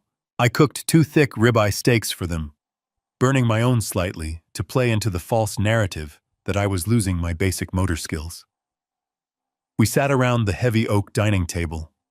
This was the very same table where Patty and I had celebrated Victoria's high school graduation, where we had carved turkeys on Thanksgiving, and where we had built a lifetime of genuine family memories. Now it felt exactly like a hostile interrogation room. Derek cut into his meat with aggressive sawing motions, washing it down with a glass of my most expensive vintage red wine. He did not even bother to ask if I wanted a pour. Victoria pushed her food around her porcelain plate, staring at me with a sickeningly sweet expression that made my stomach churn with absolute disgust. Dad, Victoria began, her voice quivering with perfectly orchestrated emotion. She reached across the polished table and placed her soft hand directly over my calloused one. "I want you to know how incredibly hard this is for us." Her eyes welled up with large theatrical tears that rolled delicately down her powdered cheeks. "This is breaking my heart, Dad, but it is because I love you so much. We are only doing this because we want you to be safe. You have to believe that we are acting in your absolute best interest." I looked down at her manicured hand resting on mine. I did not pull away. I let my own hand tremble slightly, playing the grateful, confused father to utter perfection. "I know, sweetheart," I whispered, keeping my tone fragile and incredibly soft. "I know you are just trying to help your old man." My mind, however, was a steel trap. The hidden audio bug resting securely on my chest was actively capturing every single syllable of her disgusting, manipulative performance. I took a slow bite of my overcooked steak, chewing deliberately, before looking back up at Derek. "I just worry about the costs," I said, letting a note of profound anxiety creep into my shaking voice. "That facility you showed me in the brochure looked so impossibly expensive. How am I going to pay for it? I cannot even remember where my checkbook is anymore." Derek let out a short, arrogant bark of a laugh. He leaned back in his heavy wooden chair, swirling the dark red wine in his crystal glass. "You do not need to worry about a checkbook, Harrison," he said dismissively. "Victoria and I have already taken full control of your primary accounts. We consolidated your entire retirement portfolio a few months ago, remember?" Victoria nodded eagerly, tightening her cold grip on my hand. "Yes, Dad," she added smoothly. "We have all your passwords and routing numbers secured on our private network. We are managing all your digital transfers and corporate holdings. You do not have to lift a single finger. We have complete access to everything you own, so the facility is completely covered." I let out a heavy sigh of relief, as if a massive burden had been lifted from my frail shoulders. "Thank goodness," I muttered. I was so terrified I would accidentally send my savings to the wrong place. "I am glad you are running the accounts now." I took a sip of water, letting the heavy silence stretch for a moment before casually dropping the next piece of dangerous bait. "But what about my health?" I asked, my eyes darting nervously between the two of them. "My chest has been feeling a little tight lately. If my heart gives out, or if I end up in the hospital, who is going to tell the doctors what to do? I cannot remember the names of my pills." Victoria offered a reassuring maternal smile, her trap snapping shut exactly as I had planned. "Do not stress yourself, Dad. I am your official medical proxy now. I submitted the advanced directives to the regional hospital portal myself just 2 days ago. I am the only one legally authorized to make your medical decisions, even in an absolute emergency. The doctors have to listen to me. Whatever happens, your treatment is entirely in my hands." Derek grinned around a mouthful of steak, adding his own nail to their coffin. "You are totally covered, old man. We hold all the legal cards. You just sit back and let us steer the ship." I smiled back at the two of them. The rest of the long dinner passed. They eagerly finished the wine and left the dishes soaking in the sink, rushing out the front door, with promises to pick me up early the next morning for the courthouse. I reached quietly beneath my collar and carefully deactivated the audio transmitter. The digital recording was absolutely and entirely flawless. The digital recording was flawless. I sat alone in the silence of my dining room for a long time after they left. The smell of roasted meat and spilled wine hung in the air. I did not clear the dirty plates or wipe the stained wood. I simply remained in my chair, staring into the darkness that had enveloped my home. The grandfather clock down the hallway ticked with a relentless rhythm, counting away the final, fragile hours of my old life. When the deep chimes struck 2 in the morning, headlights cut through the dense canopy of trees lining the dirt road of my property. The vehicle coasted into the rear driveway with its engine cut. Moments later, 3 sharp knocks tapped against the glass of my back door. I stood up, feeling the stiffness in my aged joints, and walked slowly through the pitch-black kitchen. I turned the deadbolt and pulled the door open, letting the freezing night air rush inside. Benjamin Carter stepped over the threshold like a shadow. He was dressed entirely in dark charcoal, his face drawn and exceptionally grim. In his right hand, he carried a massive, heavy black leather briefcase. It looked like a weapon of mass destruction encased in polished hide. He walked straight into the dining room, ignoring the scattered remnants of my family dinner, and set the heavy briefcase directly onto the center of the oak table. He did not say a word as he popped the twin brass latches. The sharp metallic clicks echoed like a firing squad loading their rifles. Benjamin flipped the heavy leather lid open, revealing the absolute culmination of my invisible war. Inside the meticulously organized compartments were over 500 pages of pristine, irrefutable court-admissible evidence. It was a perfectly constructed lethal legal arsenal gathered and verified by one of the most ruthless investigators in the country. I reached out and gently touched the top of the crisp white stacks. The physical weight of the documents represented the complete and utter annihilation of my daughter and her husband. Benjamin began to unpack the contents, laying them out across the wood like a tactical map. First was a thick, sealed envelope bearing the official crest of Dr. Henry Wallace. It contained the certified, legally sworn toxicology report, explicitly detailing the calculated dose of deadly antifreeze that Derek had maliciously fed to my loyal dog. Beside it, Benjamin placed a series of high-resolution color-printed still frames extracted directly from my hidden driveway camera. They perfectly captured the exact, undeniable moment Derek handed a thick, bulging envelope of illicit cash to the disgraced fraudulent neurologist. The license plate, the faces, the exchange of currency, everything was captured with terrifying clarity. Next came the financial records. Benjamin hauled out a thick binder filled with legally subpoenaed wire transfer logs. These documents meticulously mapped the dark, convoluted journey of $15 million of violent mob money. They definitively proved the illicit funds flowing directly through the deeply offensive fake charity bearing my late wife's sacred name, completely bypassing my forged signature and landing securely in offshore accounts managed by Derek. Finally, Benjamin placed a stark white federal subpoena right in the center of the table. He had leveraged his deepest contacts within the Department of Justice to ensure federal marshals were fully briefed and actively waiting on standby for the moment this explosive evidence was introduced into the public record. I stared down at the sprawling landscape of undeniable guilt.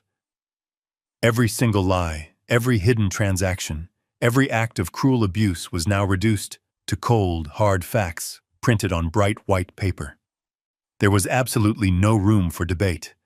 There was no margin for any legal maneuvering. It was a perfect, inescapable trap. Benjamin stepped back from the table, crossing his strong arms over his broad chest. He watched me intensely, his dark eyes searching my weathered face for any sudden signs of hesitation or lingering paternal weakness. He had worked with me long enough to know the devastating toll that bringing a federal hammer down on someone truly took. He also knew that this was not a faceless corporate executive or a distant mafia boss. This was my own blood. Harrison, Benjamin said, his voice dropping to a low, deeply serious whisper that commanded the quiet room. I have built a lot of catastrophic cases in my career. I have ruined a lot of powerful people. But this is different.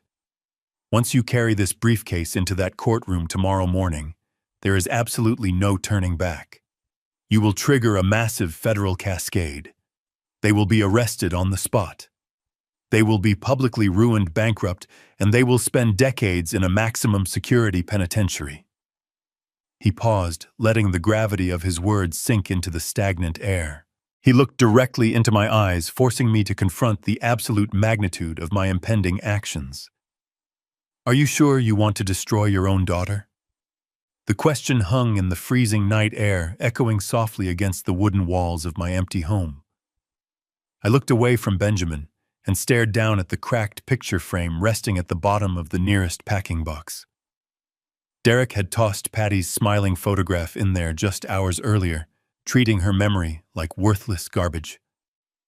I thought about my innocent dog suffering on the hard gravel. I thought about the forged legal documents authorizing my sudden, unresisted death. I thought about the greedy strangers sitting at my dining table eagerly drinking my wine while planning to lock me inside a sterile, terrifying cage for the rest of my days.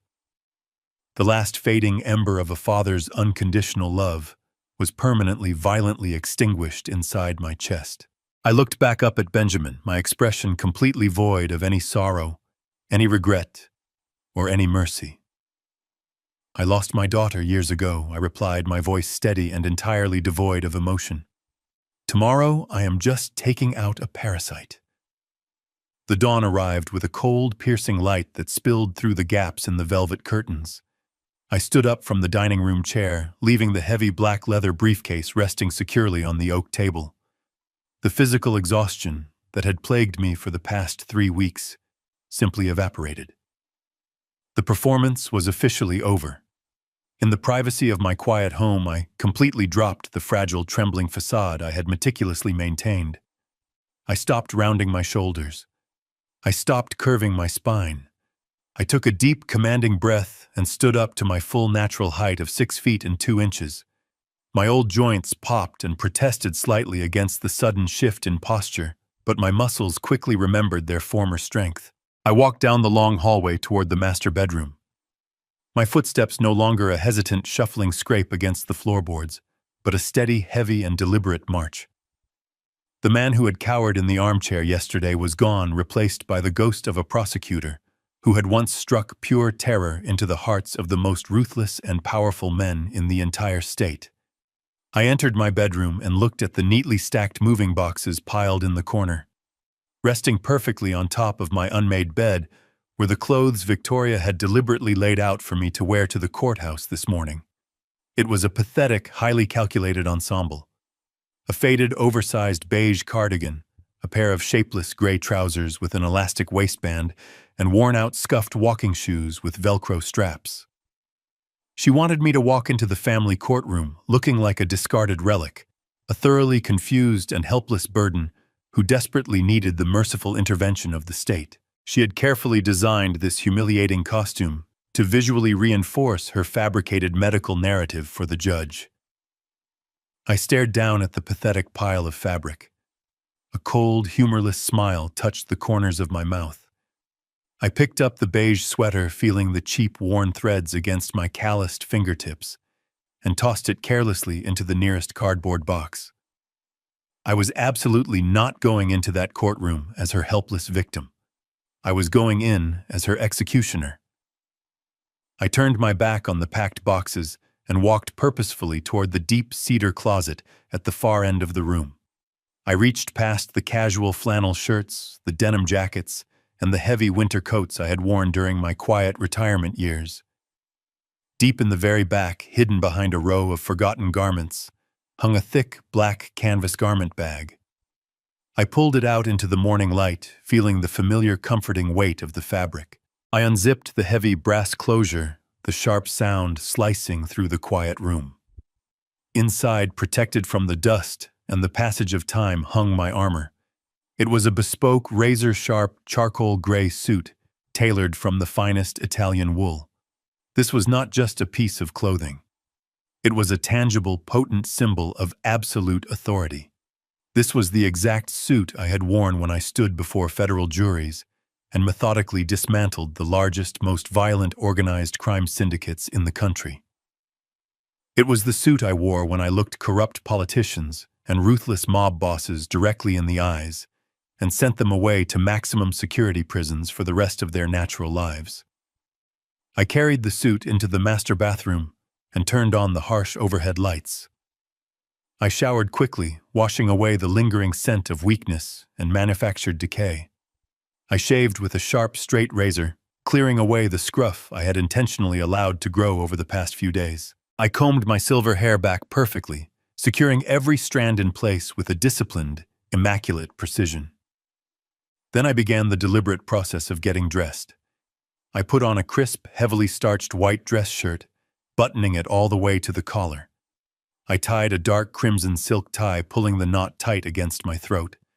I slipped my legs into the perfectly tailored charcoal trousers, feeling the sharp, clean crease of the wool. I polished my black leather Oxford shoes until they gleamed brightly under the artificial light. Finally, I shrugged my broad shoulders into the heavy charcoal jacket. The garment fit me perfectly, instantly, transforming my entire silhouette. The broad shoulders and the tapered waist radiated a formidable, commanding presence that completely obliterated any lingering trace of a frail, dying old man. I stepped back and looked deeply into the large vanity mirror. The transformation was absolute. I did not see a retired grieving widower. I did not see a confused, helpless father waiting to be locked away in a memory care ward. I saw the relentless, unforgiving force of the federal justice system. The cold, unyielding eyes staring back at me were the eyes of a seasoned apex predator who had successfully hunted monsters for 35 years. The heavy charcoal fabric clung to my frame like dark armor forged in the fires of righteous vengeance. I looked exactly like death incarnate, perfectly dressed and patiently waiting to collect a massive overdue debt. I walked back into the dining room and picked up the heavy black leather briefcase containing the 500 pages of irrefutable catastrophic evidence. I gripped the sturdy brass handle, feeling the immense lethal power secured inside the polished hide. I stood perfectly still in the center of the silent house. Then the loud crunch of heavy tires rolling over the gravel driveway broke the morning calm. They honestly thought they had broken my spirit. They thought I was surrendering to their vile manipulation. But they were walking blindly into a devastating trap that I had meticulously laid. Victoria and Derek had arrived to collect their easy prey. I turned toward the front door, ready to face them entirely, and finally burn their corrupt and wicked world to the ground. When I opened the front door, Victoria and Derek were on the porch, their impatient expressions freezing into masks of absolute shock. Victoria expected a crumbling, defeated old man shuffling out in the pathetic, oversized cardigan she selected for my public humiliation. Instead, she found herself staring up at a towering figure draped in razor-sharp charcoal wool. For a fleeting second, a flicker of genuine uncertainty crossed her perfectly powdered face. She blinked, unable to reconcile the fierce, imposing man standing before her with the helpless victim she thought she created. Her arrogance quickly rushed back to fill the void. She let out a mocking laugh, as if my bespoke suit was a tragic attempt to cling to the past. "Oh, Dad," she sighed, her voice dripping with fake, patronizing sweetness. "You got all dressed up for your big day. How incredibly sweet."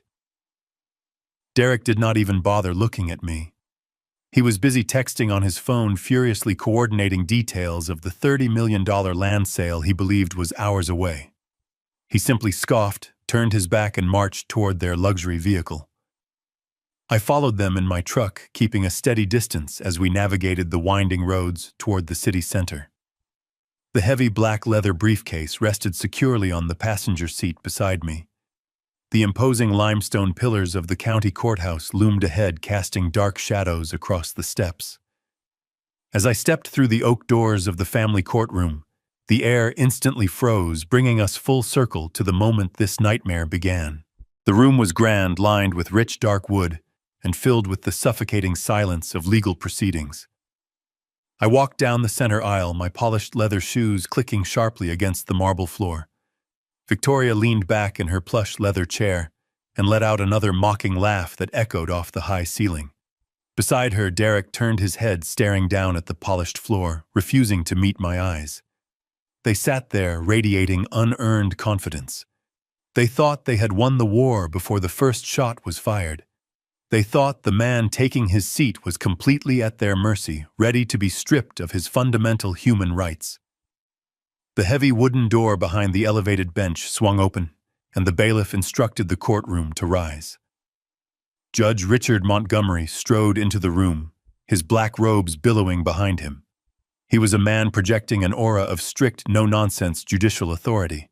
He took his seat, adjusted his reading glasses, and opened the thick folder resting on his mahogany desk. He picked up his wooden pen and began to read the morning docket aloud, his voice echoing through the sound system. Case number 4092, he announced, his tone routine and detached. Petition for the establishment of a permanent medical and financial conservatorship. The petitioner is Victoria Caldwell Sterling. The respondent is Harrison Caldwell. He paused, turning the page of the filing. As he spoke my name, he glanced up from his paperwork to survey the courtroom. His gaze swept past Victoria and Derek, ignoring their eager, expectant faces. Then his eyes landed squarely on me. I sat perfectly straight, my hands resting calmly on top of the black leather briefcase. I locked my gaze directly onto his. In that exact fraction of a second, the air was sucked out of the room. All the color violently drained from the judge's face, leaving him looking like a terrified ghost. His jaw went slack. The wooden pen slipped from his trembling fingers, hitting the desk with a loud, sharp clatter that sounded like a gunshot in the dead silent room. His hands were shaking as he gripped the edge of the bench, leaning forward as if trying to comprehend an absolute impossibility. "My God," he whispered the microphone, catching the raw shock in his voice. "Is that really him?" Every single eye in the courtroom shifted instantly toward me. Victoria's arrogant smirk vanished, replaced by a sudden creeping dread. She did not understand what was happening, but Richard Montgomery understood. 25 years ago, Montgomery was not a respected judge. He was a terrified young legal intern working in the federal prosecutor's office. He had been meticulously framed by a corrupt syndicate of senior attorneys who were taking massive bribes from an organized crime family. They planted illicit cash in his bank accounts and forged his signature on compromised legal documents, setting him up to take the fall for their corruption. He was looking at 20 years in a federal prison. His career and future were completely over. Until I stepped in. I was the senior forensic auditor assigned to review the case files. I did not just glance at the summaries. I ruthlessly tore the fabricated evidence apart line by line. I tracked the digital metadata, exposed the forged signatures, and dismantled the entire corrupt conspiracy, sending the senior attorneys to prison and saving that intern's life. I taught him what true justice looked like, and I showed him the terrifying power of an uncompromising legal mind. Now looking down from his bench, Judge Montgomery was not seeing a frail dementia-riddled old man who needed to be locked away in an assisted living facility. He was staring at the legendary ghost of the Department of Justice. He knew exactly what kind of calculating apex predator was sitting quietly in his courtroom. He knew the immaculate charcoal suit I wore was not a costume, but the dark armor of a man preparing for absolute war. As he looked from my cold eyes to the smug faces of my daughter and son-in-law, a profound realization washed over the judge's terrified features. He understood that Victoria and Derek had not brought a helpless victim into his court. They had unknowingly dragged a highly explosive federal bomb directly into the center of the room, and I was sitting there holding my finger firmly on the detonator. The suffocating silence in the courtroom was finally broken by the sound of a chair scraping against the polished marble floor. Victoria's attorney stood up, straightening his expensive, custom-tailored navy blue suit. He was a slick, highly polished man in his early 40s, projecting the kind of unearned arrogance that only comes from winning easy cases against defenseless people. He approached the center podium with a confident theatrical stride, completely oblivious to the sheer terror radiating from the judge sitting high above him. He adjusted his silk tie, cleared his throat, and launched directly into a heavily rehearsed, deeply condescending monologue. "Your Honor," the lawyer began, his voice echoing with a manufactured, sorrowful tone. "We are gathered here today to address a deeply unfortunate and profoundly tragic situation. Before you sits Harrison Caldwell, a man who once led a productive life but who is now suffering from a severe, rapid, and heartbreaking mental decline. The petitioner, his devoted daughter, has spent the last several months watching her beloved father lose his grip on reality. He wanders his rural property in a state of constant confusion. He loses his keys, misplaces his mail, and suffers from alarming memory lapses. Just a few days ago, in a terrifying display of his severe cognitive decay, he mistakenly fed his own loyal dog a lethal dose of human blood pressure medication. He is an immediate, undeniable danger to himself and to the community. We are asking this court to grant a permanent medical and financial conservatorship so his loving family can finally place him in a secure 24-hour memory care facility where he can no longer cause any harm." The lawyer paused, expecting a sympathetic nod from the bench. Instead, Judge Richard Montgomery was gripping his wooden gavel so tightly his knuckles were completely white. Beads of cold sweat had formed along the judge's hairline. He was not looking at the arrogant lawyer. His terrified, unwavering gaze was locked entirely on me. He knew with absolute certainty that every single word leaving that attorney's mouth was a catastrophic, career-ending mistake. "Counselor, that is quite enough." Judge Montgomery interrupted, his voice shaking noticeably through the courtroom microphone. The lawyer blinked, his confident smile faltering at the sharp, highly unusual reprimand. He stepped back from the podium, clearly confused by the hostile reception. Judge Montgomery swallowed hard, visibly trying to compose himself, and addressed me directly. "Mr. Caldwell." The judge said, his tone incredibly respectful, bordering on reverent. "The court notes that you do not have legal representation present today. Do you have counsel, or would you like this court to appoint a public defender on your behalf?" I placed my hands flat on the table and stood up. I did not lean on the table for support. I stood at my full imposing height, pushing my broad shoulders back, allowing the tailored charcoal suit to radiate absolute authority. I looked directly at the trembling judge, my voice booming across the vast room with the terrifying, commanding resonance of a veteran federal prosecutor. "Your Honor," I announced, every syllable dripping with icy precision, "I am representing myself today." A collective gasp rippled through the small gallery. Victoria snapped her head toward me, her eyes widening in profound confusion. The fragile, shuffling old man she had brought to the courthouse had vanished entirely. Derek finally stopped texting on his cellular phone, his jaw dropping open as he stared at me. Victoria's lawyer scoffed loudly, attempting to quickly regain control of the narrative. "Your Honor," the lawyer protested, waving his hand dismissively in my direction. "This is highly irregular and frankly absurd. The respondent is clearly suffering from severe delusions. Allowing a man in his diminished mental state to represent himself is a complete mockery of this court. Sit down and remain entirely silent. Counselor." Judge Montgomery barked, slamming his gavel down with a violent crack that made the lawyer physically jump. "You will speak only when spoken to. Mr. Caldwell, you have the floor. Please proceed." I reached down and unlocked the heavy brass latches of my black leather briefcase. The sharp metallic clicks echoed like a firing squad, readying their weapons. I opened the lid and calmly extracted a stack of thick, sealed white envelopes. I walked with slow, measured steps toward the judge's bench, handing the first envelope directly to the bailiff to pass up to the judge. I turned and handed a second copy directly to Victoria's stunned attorney.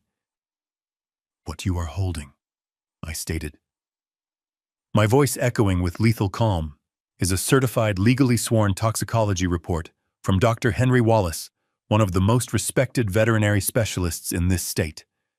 It conclusively proves that my dog did not ingest human blood pressure medication. He was deliberately poisoned with a highly calculated near-lethal dose of ethylene glycol, commonly known as antifreeze." I turned my head slowly, locking my cold, unyielding eyes directly onto my son-in-law. Derek's face instantly lost all of its color, turning a sickly pale shade of gray. He shrank back into his leather chair, physically retreating from my gaze. Victoria's lawyer frantically scanned the certified medical document, his arrogant confidence rapidly evaporating into thin air. But I was not even close to finished. I walked back to my table and pulled a sleek, high-definition digital tablet from the depths of the black briefcase. I tapped the screen to wake the device, set the volume to maximum, and placed it directly on the petitioner's table right in front of the sweating lawyer and my trembling daughter. I pressed play. The crisp green-tinted security footage illuminated their faces. The audio was crystal clear. It showed Derek casually handing a thick manila envelope stuffed with illicit cash directly to Dr. Miller. The lawyer stared at the digital screen in sheer horror. Realizing his catastrophic exposure to a massive federal conspiracy, he turned completely pale and physically stepped far away from Victoria. He was trapped. The digital tablet looped the incriminating footage over and over again, the harsh sound of Derek's bribe echoing loudly across the stunned courtroom. Victoria stared at the screen, her mouth opening and closing soundlessly, like a fish pulled from the water. She turned desperately toward her attorney, expecting him to launch a fiery legal defense to object to the evidence or to somehow save her from the rapidly collapsing reality.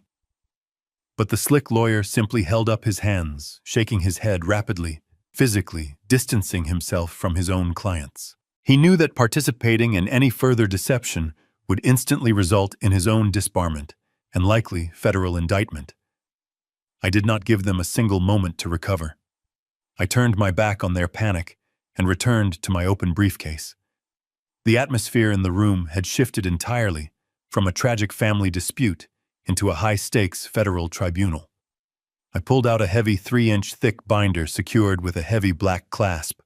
I handed it directly to the bailiff, who carried it up to the sweating judge with a renewed sense of urgency. "Your Honor," I stated, my voice slicing through the heavy silence with lethal precision. "The document before you outlines a massive, highly sophisticated money laundering operation. It meticulously details the illicit transfer of over $15 million, originating from known violent criminal syndicates operating out of Chicago." Derek choked on a sudden intake of air. He gripped the edge of his table, his eyes darting frantically toward the heavy oak doors at the back of the courtroom, calculating his chances of a desperate, panicked escape. I continued ensuring every single syllable was permanently recorded into the official court record. The petitioner, my daughter Victoria, and her husband Derek Sterling, did not merely establish these phantom shell companies and secretive offshore banking nodes. They actively funneled this illicit blood money through a tax-exempt domestic philanthropic front, a fake charity explicitly registered under my own personal mailing address, a fake charity named the Patricia Caldwell Memorial Fund. A collective, horrified gasp echoed from the small gallery. Even Victoria's cowardly lawyer looked genuinely sickened by the profound moral depravity of the crime. I turned my body slowly, locking my gaze directly onto Victoria. My eyes were entirely devoid of any remaining paternal affection. They were cold, dead, and entirely merciless. They deliberately weaponized the sacred, pristine memory of my late wife, I told the silent courtroom. They used the name of a woman who spent her entire life protecting innocent, battered children to aggressively wash millions of dollars in violent mob revenue, purely to save Derek's failing commercial real estate firm from total, catastrophic bankruptcy. Victoria finally shattered. The flawless, arrogant facade completely crumbled, revealing the desperate, terrified coward hiding underneath. She slammed her hands down onto her table, tears of pure, unadulterated panic streaming rapidly down her face. She screamed across the courtroom, her voice shrill and echoing wildly off the high ceilings. "Where did you get that? You are insane. You are completely delusional. You made all of this up to ruin us." Her desperate, screaming accusations hung in the air, a pathetic final attempt to cling to the original narrative of my supposed mental decay. I did not raise my voice to match her hysteria. I did not need to. The quiet, absolute truth was a far more devastating weapon than any loud, frantic lie. I reached into the very bottom compartment of my black briefcase and slowly withdrew a single stark white folder. It contained the absolute final strike. I held the pristine white document high in the air, ensuring everyone in the room could clearly see the heavy black text printed across the top of the page. The silence in the courtroom became absolute. It was a heavy, suffocating stillness, completely devoid of any movement or sound save for the frantic, ragged breathing of my terrified daughter. I looked directly into Victoria's panicked, tear-filled eyes. My voice was low, but it resonated with a chilling, echoing finality that seemed to drop the temperature in the entire room by 10 degrees. "Am I insane, Victoria?" I asked softly, the question cutting through the heavy air like a razor-sharp blade.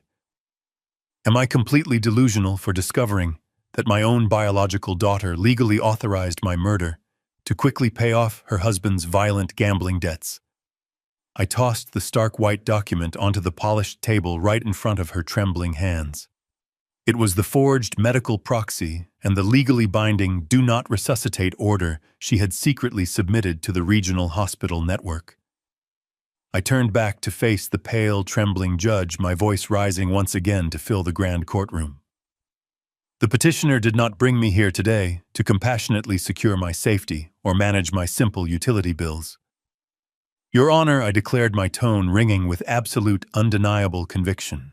She brought me here to finalize a hostile takeover of my 50-acre farm, which was recently valued at $30 million due to a classified state infrastructure project. She actively planned to force the sale of my sacred land, collect the massive government payout, and instantly satisfy the violent cartel holding a loaded gun to her husband's head. And if that lengthy legal process took too long, this forged advance directive ensured that a simple, fatal slip of poison into my morning coffee would appear entirely natural, and the attending paramedics would be legally barred from saving my life.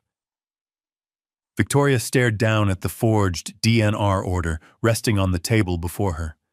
She was completely paralyzed, unable to formulate a single cohesive thought. She had constructed an elaborate, highly calculated maze of deception and betrayal, and I had just detonated a massive bomb perfectly in the center of it, destroying every single wall she had carefully built. The annihilation of her criminal empire was absolute, devastating, and entirely complete.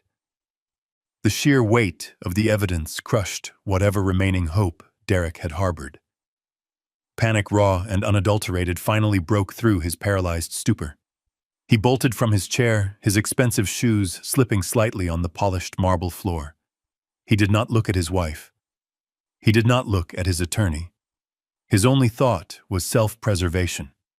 He sprinted toward the heavy oak double doors at the back of the courtroom, desperate to escape the collapsing walls of his criminal empire. He reached out his hands, slamming flat against the wood, pushing with all his remaining strength. But the doors did not budge. Instead, they were pulled open from the outside. Derek stumbled backward, his momentum completely broken. Standing in the doorway, forming an impenetrable human wall, were 4 armed United States federal marshals. Their dark tactical gear sharply contrasted with the formal wood paneling of the courtroom. Benjamin Carter had done his job flawlessly. The trap was not just legal, it was physical. The lead marshal stepped forward, his expression stern and unyielding. He grabbed Derek by the shoulder, spinning him around and slamming him hard against the heavy wooden doors. The sharp, metallic click of steel handcuffs echoed loudly, cutting through the stunned silence of the room. Derek let out a pathetic, whimpering gasp, his knees buckling, as the reality of his lost freedom finally washed over him. At the petitioner table, Victoria watched her husband being restrained. Her perfectly crafted facade was entirely gone. She was trembling violently, her breathing erratic and shallow. 2 more federal marshals bypassed the gallery and approached her. The arrogant attorney quickly stepped out of their way, pressing his back firmly against the wall, silently praying he would not be swept up in the federal indictment. The marshals firmly grasped Victoria by her arms, pulling her up from her leather chair. As the cold steel cuffs snapped around her delicate wrists, the sheer gravity of her situation finally shattered her completely. Victoria dropped heavily to her knees, the harsh impact echoing across the marble. She did not care about her ruined designer dress or the watchful eyes of the gallery. She looked up at me, her face streaked with ruined makeup and genuine desperate tears. "Dad," she screamed, her voice cracking with raw hysteria. "Dad, please. I am your daughter. You cannot do this to me. You cannot let them take me away. We can fix this. I am your little girl. Please stop them." I walked slowly around the respondent table, stopping just a few feet away from where she knelt on the floor. I looked down at the weeping, pathetic creature, begging for mercy. I searched my heart for any lingering trace of paternal affection, any small spark of forgiveness. There was absolutely nothing. The space where my love for her used to reside was now a cold, empty void, sealed shut by her own ruthless betrayal. I did not raise my voice. I spoke with a quiet, lethal calm that carried across the breathless courtroom. "You are not my daughter," I said, my words dropping like heavy stones. "My daughter died the moment you decided to poison my dog and forge my execution papers. You looked me in the eyes and told me the best gift I could ever give you was to permanently disappear from your family." I stared into her weeping eyes, offering absolute zero empathy. "Enjoy federal prison, Victoria. I am officially granting your final wish." I turned my back on her agonized sobbing and gave a firm nod to Judge Montgomery. He nodded back, a silent acknowledgement between two men who deeply understood the heavy, uncompromising price of justice. I picked up my empty black leather briefcase and walked straight down the center aisle. I did not look back as the marshals dragged my treacherous bloodline out of the courtroom and into the dark abyss of the federal penal system. I pushed through the front doors of the courthouse, stepping out into the bright, blinding sunlight of the late morning. The cool breeze hit my face, carrying the fresh scent of freedom and absolute closure. The invisible chains that had weighed down my shoulders for the past 3 weeks were completely gone. I walked to my truck, placed the briefcase on the passenger seat, and drove the long, quiet road back to my sanctuary. When I pulled into the gravel driveway of the farm, a beautiful sight awaited me. Buster was sitting on the wooden porch. Thanks to Dr. Wallace, he had fully recovered from the poison. My loyal golden retriever barked joyfully, his tail wagging with pure, unadulterated happiness as I stepped out of the vehicle. I knelt down on the gravel, burying my face in his soft fur, finally allowing a single quiet tear of relief to fall. Later that afternoon, I sat at my heavy oak dining table. I spread out a new set of legal documents Benjamin had prepared for me. I picked up my favorite fountain pen and signed my name with strong, deliberate strokes. I officially transferred the entire 50-acre property, all $30 million of its appraised value, into an irrevocable, untouchable wildlife trust in Patty's name. No greedy developer, no corrupt politician, and certainly no treacherous family member would ever be able to lay a single finger on this sacred earth. It belonged to nature and to my wife's beautiful memory for the rest of time.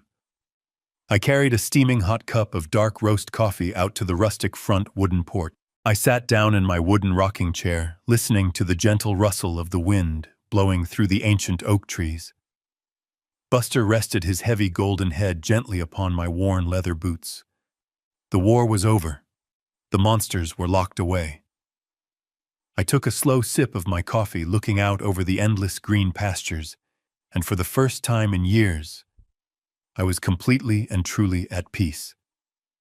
If this harrowing story of ultimate betrayal teaches us anything, it is that absolute greed can blind even the people we trust the most. Blood does not automatically guarantee loyalty, and family ties should never be a shield for malicious abuse. True love and respect are earned through consistent actions, not demanded through entitlement. When someone shows you they value money over your well-being, believe them the first time. Setting firm, uncompromising boundaries is not an act of cruelty. It is the highest form of self-respect. Never let anyone, even family, manipulate you into becoming a silent victim. If you found strength in this story, please hit that subscribe button and tell me your thoughts in the comments below.